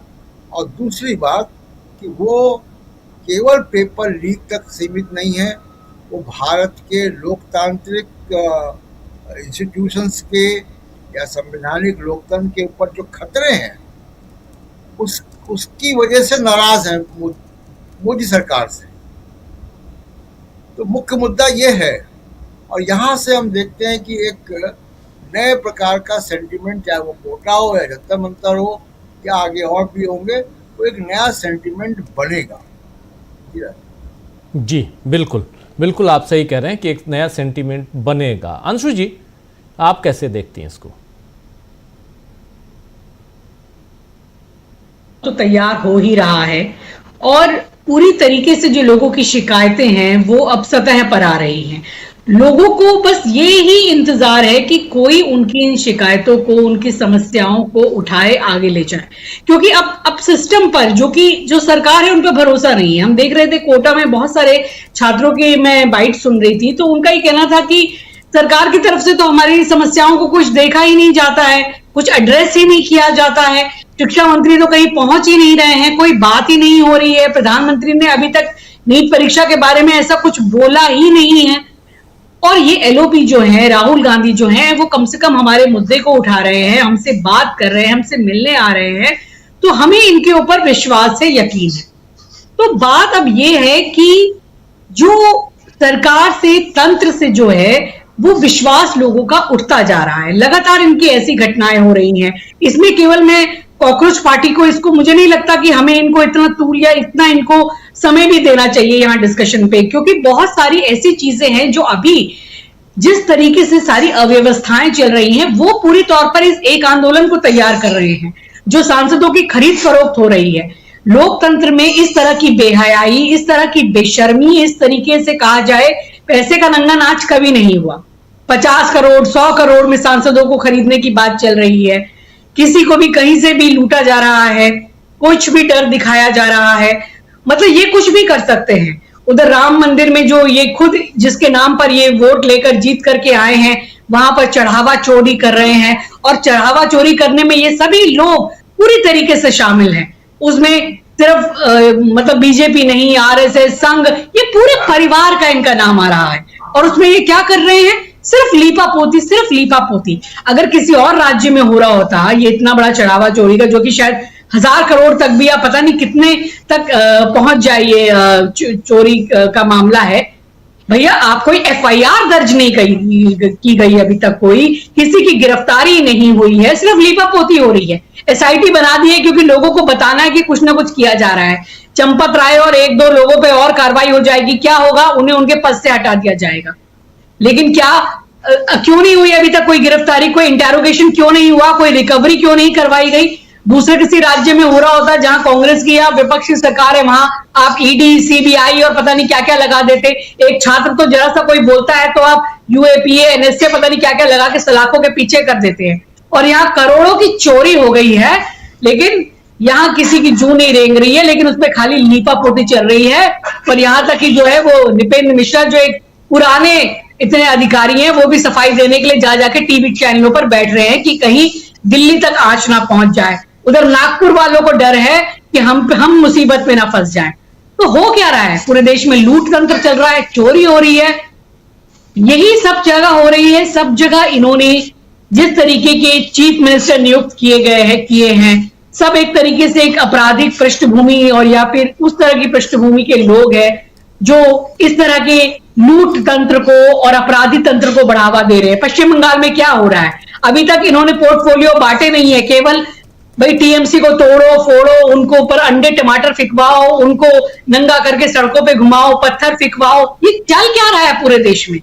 तो बात यहां अभी पूरे देश की है। छात्रों के साथ तो गलत हो ही रहा है। राहुल गांधी इन सभी समस्याओं को एड्रेस कर रहे हैं और ये सही बात की कि इस समय एकजुट होने का समय है। और ये अगर जो रीजनल क्षेत्रीय दल हैं वो एक साथ नहीं आते हैं, इन सभी आंदोलनों को एक बड़ा आंदोलन नहीं बनाया जाता। ठीक है, आप अलग अलग धड़े में बट के करें, लेकिन उससे फायदा नहीं होगा। आपको इसे समग्र एक आंदोलन बनाना पड़ेगा। देश आज चौतरफा समस्याओं से वही गुजर रहा है। अब देखिए, आपने तो विदेश में भी इज्जत कुछ बचा के नहीं रखी है। अब इटली के उनको प्रधानमंत्री मेलोनी को जब कहते हैं ट्रंप कि भाई आपने तो गिड़गिड़ा रही थी, भीख मांग रही थी फोटो खींचने की, तो क्या उनका रिएक्शन आता है कि इटली किसी के आगे भीख नहीं मांगता है, ना मैं मांगती हूं। और वो अपने विदेश मंत्री को भी वहां जाने से उनका कैंसिल कर देते हैं। ये होता है देश की अस्मिता को सही तरीके से प्रेजेंट करना। ये होता है देश और उनके नागरिकों की इज्जत के लिए आगे आकर बात करना। हमारे क्या होता है, आज तो सुना है कि ट्रंप ने यहां तक बोल दिया कि मोदी जी बहुत अच्छे लगते हैं, बहुत एंजल लगते हैं, लेकिन वास्तव में ये किलर है। किलर का मतलब जानते हैं? खूनी हत्यारा उनको बताया जा रहा है, हमारे प्रधानमंत्री को। हंस हंस के कुछ भी कह रहे हैं ट्रंप, हम चुप है। तो आप ये देखिए, देश विदेश सब जगह देश की जगहसाई है, लूट तंत्र चल रहा है। तो अब एक बड़े आंदोलन में जब तक सभी लोग जनता के साथ, पूरा विपक्ष साथ नहीं आएगा, तो इसे एक टुकड़ों में बांटकर हम इस आंदोलन को अच्छे से नहीं चला पाएंगे। मुझे लगता है कि अब सबको साथ होने का समय है, क्योंकि बहुत सारी चीजें अब पानी सर के ऊपर से गुजर चुका है। जी जी जी, जी। स्वामी जी, कैसे देखा जाए? स्वामी जी की आवाज बढ़ा। जी ठीक है स्वामी जी, आवाज नहीं आ रही स्वामी। अनम्यूट कीजिए स्वामी जी, शायद म्यूटेड हैं, अनम्यूट कीजिए। राजीव जी, हमारी मैनेजमेंट लैंग्वेज में कहा जाता है कि हर आदमी का, ऑर्गेनाइजेशन का एक स्टेटेड ऑब्जेक्टिव होता है, एक हिडन ऑब्जेक्टिव होता है। देखिए, ये बात बिल्कुल सही है कि स्टेटेड ऑब्जेक्टिव तो ओवैसी साहब का भी यही, भारतीय जनता पार्टी का विरोधी हूं, लेकिन उनके जो एक्शंस हैं उससे पता चलता है कि जहां भी समाजवादी पार्टी उत्तर प्रदेश में स्ट्रॉन्ग कैंडिडेट होती है, वहां मुसलमान कैंडिडेट उतार देते हैं। यही बहन मायावती करती हैं, यही हुमायूं कबीर करते हैं। तो स्टेटेड ऑब्जेक्टिव, हिडन ऑब्जेक्टिव में अंतर है। अब सवाल ये उठता है, मैंने पहले जो बात कही मैं उस पर अडिग हूं, अभी भी अडिग हूं। मेरे को इसमें कोई आपत्ति नहीं है अगर इंडिया गठबंधन के सारे घटक पूरे हिंदुस्तान में आंदोलन चलाएं और अपने अपने स्ट्रॉन्ग एरिया में चलाएं। तेजस्वी यादव बिहार में चलाएं, अखिलेश यादव उत्तर प्रदेश में चलाएं, और उद्धव ठाकरे महाराष्ट्र में चलाएं, और डीके शिव कुमार कर्नाटक। भाई, डीके शिव कुमार अगर 6-7 भारतीय जनता पार्टी के विधायकों से अपने पार्टी में वोट डलवा सकते हैं तो भैया वो बहुत कुछ कर सकते हैं। लेकिन अगर कोई भी पार्टी अगर इंडिया गठबंधन में नहीं है आज के तारीख में, या तो देखिए भारतीय जनता पार्टी आप ज्वाइन कर लीजिए, या आप इंडिया गठबंधन ज्वाइन कर लीजिए। अगर वैसी साहब, बहन मायावती, आम आदमी पार्टी, हुमायूं कबीर, ये सारे लोग न तो भारतीय जनता पार्टी के साथ अपने को कहते हैं और अपने को इंडिया गठबंधन से बेलग रखते हैं, इसका मतलब ये भारतीय जनता पार्टी को मदद करने के लिए सारे कार्यक्रम कर रहे हैं। मुझे इसमें कोई आपत्ति नहीं है। मैं इसीलिए जंतर मंतर गया था और मैंने ये देखा था कि कोई भी आंदोलन चले, प्रशांत जी की बात से बिल्कुल सहमत हूं। आंदोलन हो रहा है तो मानी बात है कि भारतीय जनता पार्टी के अगेंस्ट, तो ये पॉजिटिव पॉइंट है। लेकिन जो एंटी एस्टेब्लिशमेंट फीलिंग है, क्योंकि अभी कॉकरोच जनता पार्टी ये कह रही है हम सिटीजन जनता पार्टी बनाएंगे, और आम आदमी पार्टी इसका वित्त पोषण कर रही है, इसका माने एंटी बीजेपी वोट को डिवाइड करना, ये इनका हिडन ऑब्जेक्टिव है। जो स्टेटेड ऑब्जेक्टिव है, हो सकता है कि हमें ये भारतीय जनता पार्टी की नीतियां अच्छी नहीं लगती, इसलिए मैंने कॉकरोच जनता पार्टी को 6 दिन के बाद छोड़ दिया। जी अमलेंदु जी, ऐसे स्वामी जी, हम लोगों का काम विश्लेषण करना है, आप पार्टी वार्टी मत ज्वाइन कीजिए। आप पार्टी ज्वाइन कर लेंगे फिर तकलीफ होगी हम लोगों को। तकलीफ ये होगी स्वामी जी, तकलीफ ये होगी, बिल्कुल आपके पास ही आ रहा हूँ। तकलीफ ये होगी कि आपको फिर बैठाना पड़ेगा प्रवक्ता कॉकरोच जनता पार्टी या कांग्रेस पार्टी या भारतीय जनता पार्टी या कोई और पार्टी के प्रवक्ता के रूप में। छोड़ूंगा तो नहीं, आपको बैठाऊंगा रोज। इसीलिए कह रहा हूं कि पार्टी मत ज्वाइन कीजिए आप। नहीं राजीव जी, एक समस्या है। देखिए, मैं हूं टीचर, मैं वो तो हूं नहीं है जर्नलिस्ट। टीचर जो है जब तक कॉपी ना चेक करे तब तक नंबर नहीं देता। मैं चेहरा देख के नंबर नहीं देता कि इसको 100 में 100 नंबर दे दो क्योंकि मेरे प्रदेश का है, क्योंकि मेरे जाति और धर्म का है। कॉपी जांचने के लिए मैं जंतर मंतर गया, 6 दिन मैंने ज्वाइन किया। तो बिना कॉपी जांचे मैं जंतर मंतर को, इनको कॉकरोच जनता पार्टी को फेल कैसे कर देता। मेरी मजबूरी है कि मैं एक टीचर हूं और मैं बच्चे का इंटरव्यू लेता हूं, उसकी कॉपी जांचता हूं, फिर उसको पास या फेल करता हूं। मैंने ज्वाइन की और फेल कर दिया और बाहर हो गया। जी ठीक है अमलेंदु जी, सवाल यहाँ दूसरा जो बड़ा सवाल है, वो सवाल ये है अमलेंदु जी कि बीजेपी अपने धुन में है।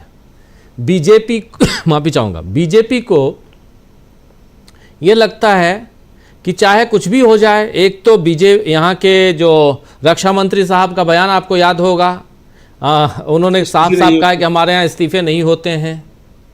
तो इस्तीफे नहीं होंगे, हम चाहे कितने भी गुनाह कर लें, गुनाहों का देवता बन जाएं, लेकिन फिर भी हम इस्तीफा नहीं देंगे, अपनी गलती नहीं मानेंगे, पहली बात। दूसरी बात, आप चाहे कुछ भी कर लो, हम अपनी राह पे चलेंगे और हमारी राह जो है वो जीतना और सिर्फ जीतना है। इसके अलावा कुछ नहीं है। किसी भी हद तक जाना है जीत के लिए, SIR करवाना है, अब डिलिमिटेशन करवाना है, और डिलिमिटेशन के लिए जितने भी रोड़े हैं राह में, उन सबको बिल्कुल ख़त्म कर देना है, क्रश कर देना है। और वही अभी हो रहा है, हम लोग देख रहे हैं, जिसमें पार्टियों को तोड़ना, दल बदल करवाना, ये सब कुछ हम लोग देख रहे हैं, डराना, धमकाना, सारी चीज़ें आ रही हैं। तो ये एक रास्ता, और वो क्लियर है। देखिए, यहाँ पर कुछ भी फेडेड हो, कुछ भी छुपाया हुआ हो बीजेपी की तरफ से, वो छुपाया हुआ नजर नहीं आता। ये आप लोग भी, एक ईमानदारी तो है भारतीय जनता पार्टी में, नरेंद्र मोदी में, कि वो कुछ भी छिपा के नहीं कर रहे हैं। ये हो सकता है कि उनकी तारीफ आपको लगे और तारीफ ही कर दें, भाई राजनेता हैं, प्रधानमंत्री हैं, लेकिन तारीफ ये है कि नरेंद्र मोदी डंके की चोट पे देश के साथ अगर कुछ भी करना है, गलत तो गलत करे जा रहे हैं, डंके की चोट पे कर रहे हैं। नरेंद्र मोदी का नाम इसलिए ले रहा हूं क्योंकि वही बीजेपी मतलब मोदी और शाह, तो इसीलिए। दूसरी चीज यहां पर जो आ जाती है अमलेंदु जी, वो है राहुल गांधी की राजनीति। और राहुल गांधी की राजनीति में वो उन तमाम मसलों को, तमाम मुद्दों को लाने की कोशिश कर रहे हैं, जिसमें अभी हमने देख लिया कोटा के बाद, अभी आप लोग ही बता रहे थे, कोटा के बाद दूसरा कार्यक्रम जो होना है वो प्रयागराज में होना है, तीसरा कार्यक्रम होना है वो पटना में, चौथा यहाँ दिल्ली में होना है, ये सारी चीज़ें। और दिल्ली में यहाँ पैरेलली कॉकरोच जनता पार्टी का काम चल रहा है, दिल्ली और देश के दूसरे हिस्सों में। सवाल यहाँ ये है कि अगर हलचल मची हुई है कॉकरोच जनता पार्टी के मंच पे भी, और हलचल मची हुई है राहुल गांधी के मंच पे भी, तो जू क्यों नहीं रेंगती है इनके सिर पे? नरेंद्र मोदी और बाकी, और धर्मेंद्र प्रधान गो के जो नारे लग रहे हैं वहां जंतर मंतर पे, और यही बात तो राहुल गांधी भी कह रहे हैं कि इस्तीफा दो, तो क्यों नहीं इस्तीफा देने में क्या बुराई, क्या तकलीफ? या जो शुरुआत में मैं रख रहा था वही है, वही सच है, अटूट है, तोड़ा नहीं जा सकता। और इसीलिए यहां पर क्या फिर यह मान लिया जाए कि आप कोई भी आंदोलन कर लो, कुछ भी कर लो, कितना भी चीख पुकार कर लो, चूंकि मोदी सत्ता पर काबिज हैं, संवैधानिक संस्थाएं उनके कब्जे में हैं, और वो जैसा चाहेंगे वैसा करेंगे, ये मान लिया जाए? फिर सारे विश्लेषण बंद कर दें हम, ये माना जाए? अमलेंदु जी। राजीव जी, देखिए, विश्लेषण तो तब भी हम बंद नहीं करेंगे अगर सारी संवैधानिक संस्थाएं भी जो सुबह के मोदी जी के सामने नमस्ते सदा वसले करना शुरू कर दें, तब भी ये विश्लेषण होगा कि कौन सी संस्था जो कितना नमस्ते सदा वसले कर रही है और कौन कितना चुप चुका है। तो विश्लेषण तो राजीव जी हम लोगों का जारी रहेगा, और जो देश काल की परिस्थितियां होती हैं उनका विश्लेषण करना हम लोगों का कर्तव्य है, तो वो अपना कर्तव्य करते हैं।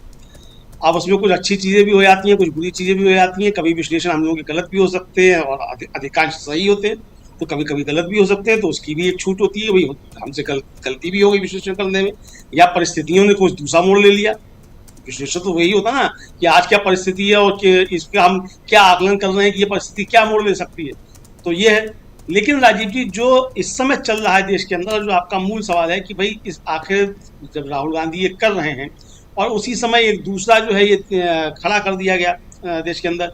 राजीव जी, आज आपने एक चीज नोट की होगी हम लोग भी जब गए थे तो जो नीचे लोग थे उनमें गोदी मीडिया को लेकर गुस्सा तो था, और पोस्टर भी उनके हाथों में थे कि गोदी मीडिया बाइकाट करो, गोदी क्या क्या सब बाइकाट करो।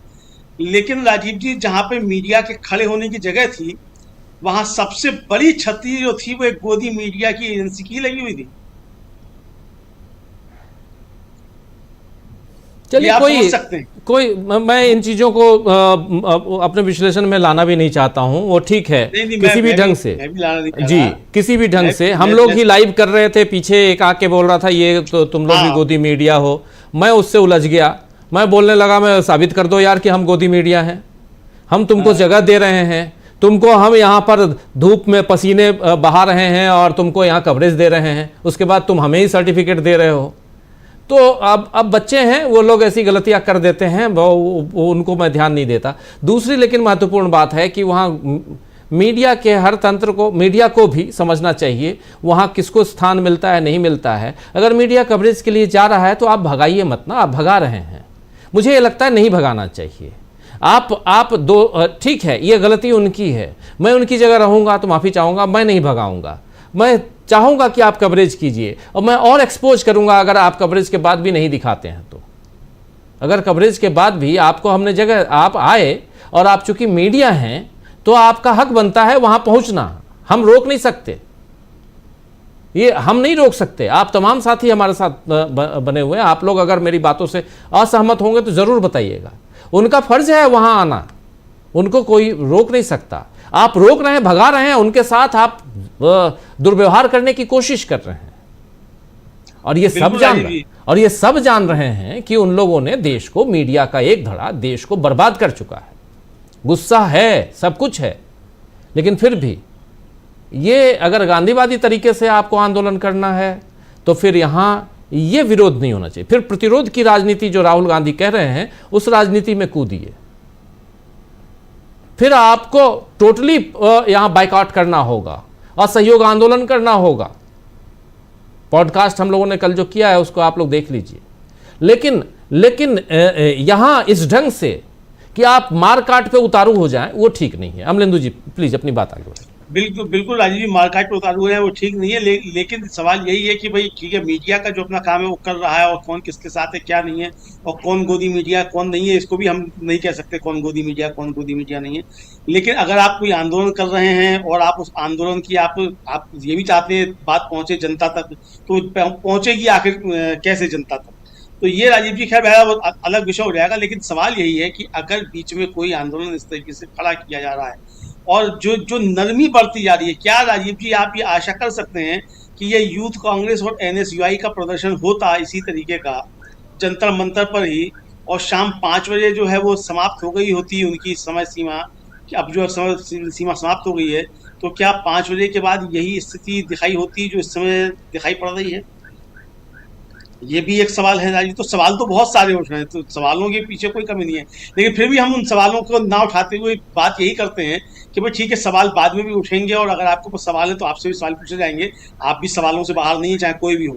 लेकिन मसला यही है कि लक्ष्य क्या है, लक्ष्य तो मालूम पड़े ना, आपका मोटिव क्या है वो भी मालूम पड़े। लक्ष्य क्या है और आपका मोटिव क्या है, दोनों चीजें मालूम पड़े। तो ना तो आपका लक्ष्य मालूम पड़ रहा है, ना आपका मोटिव मालूम पड़ रहा है। फिर आप पॉलिटिकल, अगर आप गैर पॉलिटिकल आप खुद को कह रहे हैं, तो फिर पॉलिटिकल पार्टीज के छात्र संगठनों का क्या काम है, ये भी सवाल उठता है। तो यानी ये गैर पॉलिटिकल तो नहीं है, ये तो बिल्कुल ठीक ठाक है। दूसरा राजीव जी, अब देखना है कि अब दीप्ति ने आह्वान किया, हम लोगों ने उनकी सुनवाया कि भाई आप लोग सब जेल भरो आंदोलन शुरू कर दीजिए, तो देखेंगे कहाँ जेल भरो आंदोलन शुरू हो गए। तो बहरहाल राजीव जी, बहुत सी चीजें जो हैं वो सरकार के साथ मिलकर चलती हैं, बहुत सी चीजें सरकार से अलग होकर चलती हैं। लेकिन असली बात राजीव जी ये है कि जो देश के सामने परिस्थितियां हैं इस समय, जिस तरीके से तोड़ा जा रहा है, लोकतंत्र को तोड़ा जा रहा है, मतलब आप तो बात कर रहे हैं कि एक पेपर लीक हो गया, धर्मेंद्र प्रधान इस्तीफा, तो लीक तो पूरा सिस्टम हुए चला जा रहा है। लीक ही नहीं हो रहा बल्कि वो फोड़ दिया गया है पूरा सिस्टम, जो है एक तरीके से कहा जाए सारी संवैधानिक संस्थाएं जो है वो लीक हुई पड़ी हैं, और आपको लग रहा है केवल एक पेपर लीक हो गया है। अरे एक पेपर लीक नहीं हुआ है, पूरा सिस्टम लीक हुआ है। तो इस सिस्टम के खिलाफ क्या आपका प्रोग्राम है? ये सिस्टम से कैसे ठीक किया जाएगा, इसके बारे में क्या प्रोग्राम है? क्या ये सरकार जो यही सिस्टम ठीक कर देगी? अगर आपकी ये समझदारी है तो बलिहारी जाए इस समझदारी पर। अगर सिर्फ धर्मेंद्र प्रधान के इस्तीफे से सिस्टम सुधर जाएगा, नीट की परीक्षाएं ठीक हो जाएंगी और उसके बाद आप उठ जाएंगे, आपका आंदोलन खत्म हो जाएगा, तो राजीव जी इसका फिर क्या मकसद हुआ? भाई आज धर्मेंद्र प्रधान है, कल को सुरेश प्रधान होंगे, परसों को रमेश प्रधान होंगे, लेकिन इस सिस्टम तो यही काम करेगा जो आरएसएस और बीजेपी का है। और जब तक ये सिस्टम रहेगा तो कोई भी आ जाएगा, इसी तरीके से पर्चे लीक होते रहेंगे। क्योंकि धर्मेंद्र प्रधान भी कल पुर्जे तो उसी के हैं ना, आरएसएस के सिस्टम के, उसी सिस्टम से दूसरा कल पुर्जा आएगा, वो भी इसी तरह से करेगा। तो ये बहुत संकट है, तो इसकी स्पष्टता बिल्कुल होनी चाहिए। हमें नहीं मालूम कि आपके पीछे कौन है और आपके पीछे कौन नहीं है, या कौन आपको कर रहा है कौन नहीं कर रहा है, और हम ये सवाल उठाना भी नहीं चाहते। कोई भी किसी के पीछे हो सकता है, फिर राहुल गांधी ही अगर आज कर रहे हैं तो उनके पीछे कौन है, हमें क्या मालूम कौन है कौन नहीं है। लेकिन उनका मोटिव तो स्पष्ट है ना, लक्ष्य तो स्पष्ट है ना, एक कार्यक्रम तो लेके चल रहे हैं, एक बता तो रहे हैं कि हमको इस तरीके से सुधारना है। आपके यहाँ कोई बात इस पर है कि नहीं है? दूसरी जो महत्वपूर्ण बात है राजीव जी, वो ये है कि लोगों का जो गुस्सा है वो तो जाहिर है लोगों का गुस्सा दिखाई पड़ रहा है, चाहे वो राहुल गांधी के कोटा के कार्यक्रम में हो, वहां भी लोगों का गुस्सा दिखाई पड़ रहा है, यहाँ भी हमको आम जन का गुस्सा दिखाई पड़ रहा है, युवाओं का गुस्सा दिखाई पड़ रहा है। तो गुस्सा तो है, इस गुस्से से ना मोदी जी इनकार कर सकते हैं, ना दीप के इनकार कर सकते हैं, और ना राहुल गांधी इनकार कर सकते हैं। गुस्सा है तो, लेकिन अगर वो गुस्सा है तो उस गुस्से को कोई शक्ल क्यों नहीं दी जाए, और उस गुस्से को जो शक्ल दी जाए वो शक्ल क्या हो, इस पर मुझे लगता है कि राजीव जी गंभीरता से बात करने की आवश्यकता है। सिर्फ इस तरीके से नारेबाजी और शोशेबाजी से काम चलने वाला नहीं है। उस जो गुस्सा है उस गुस्से को एक संस्थागत रूप देकर, चाहे वो आंदोलन की शक्ल हो, चाहे वो किसी भी तरीके की शक्ल हो, जी। लेकिन उसको एक देना पड़ेगा, और उस गुस्से को सरकार को भी जो है, मतलब उस गुस्से को सरकार को दबाने के लिए, जो है सरकार को मजबूर करने के लिए, उस गुस्से का आपको कुछ ना कुछ रास्ता निकालना पड़ेगा। जी जी बिल्कुल। प्रशांत जी कुछ जोड़ना चाह रहे थे? हाँ, इन सब से जगह से दूर मुंबई में आज सुप्रिया सुले की बेटी की शादी है, और वहाँ राहुल गांधी पहुंचे हैं। वहाँ पे एनसीपी तो नेता होंगे ही, सुप्रिया सुले की बेटी की शादी है, और उद्धव ठाकरे भी हैं। तो मुंबई में आज इंडिया गठबंधन की मिनी बैठक हो रही है इस शादी के दौरान, और ये पहली मुलाकात बहुत लंबे समय के बाद उद्धव ठाकरे और राहुल गांधी की होगी। मुझे लगता है कि कुछ वहाँ से निकल कर आएगा। तो हम लोग, अभी समय खत्म हो गया है, कल चर्चा करेंगे।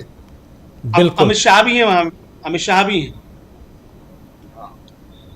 और सोलापुर में उन्होंने, अमित शाह ने कह दिया है कि भाई कह दिया है कि एक ही शिवसेना है, आप बाकी शिवसेना की बात मत करो, वो खत्म हो चुकी है। तो सर्टिफिकेट दे दिया है अमित शाह ने। कल हम लोग बात करेंगे इस पे कि जो ये पूरे सप्ताह चला है तोड़फोड़, इस पे ये है क्या, इसका मतलब क्या है इस पे कल, क्योंकि आज समय खत्म हो गया और फिर आज जंतर मंतर भी था जी, कल इस पे चर्चा करेंगे। बिल्कुल बिल्कुल। चलिए, बहुत बहुत शुक्रिया जी, बहुत बहुत शुक्रिया प्रशांत जी, बहुत शुक्रिया अंशु जी, प्रोफेसर अखिल स्वामी जी, प्रशांत और अमलेंदु जी, आप सबका। और साथ में जुड़े थे उधर कनाडा से हमारे साथी डॉक्टर राकेश पाठक जी, आप सबका बहुत शुक्रिया इस चर्चा में बने रहने के लिए। आप तमाम साथियों, आप सबका भी शुक्रिया अदा करते हैं।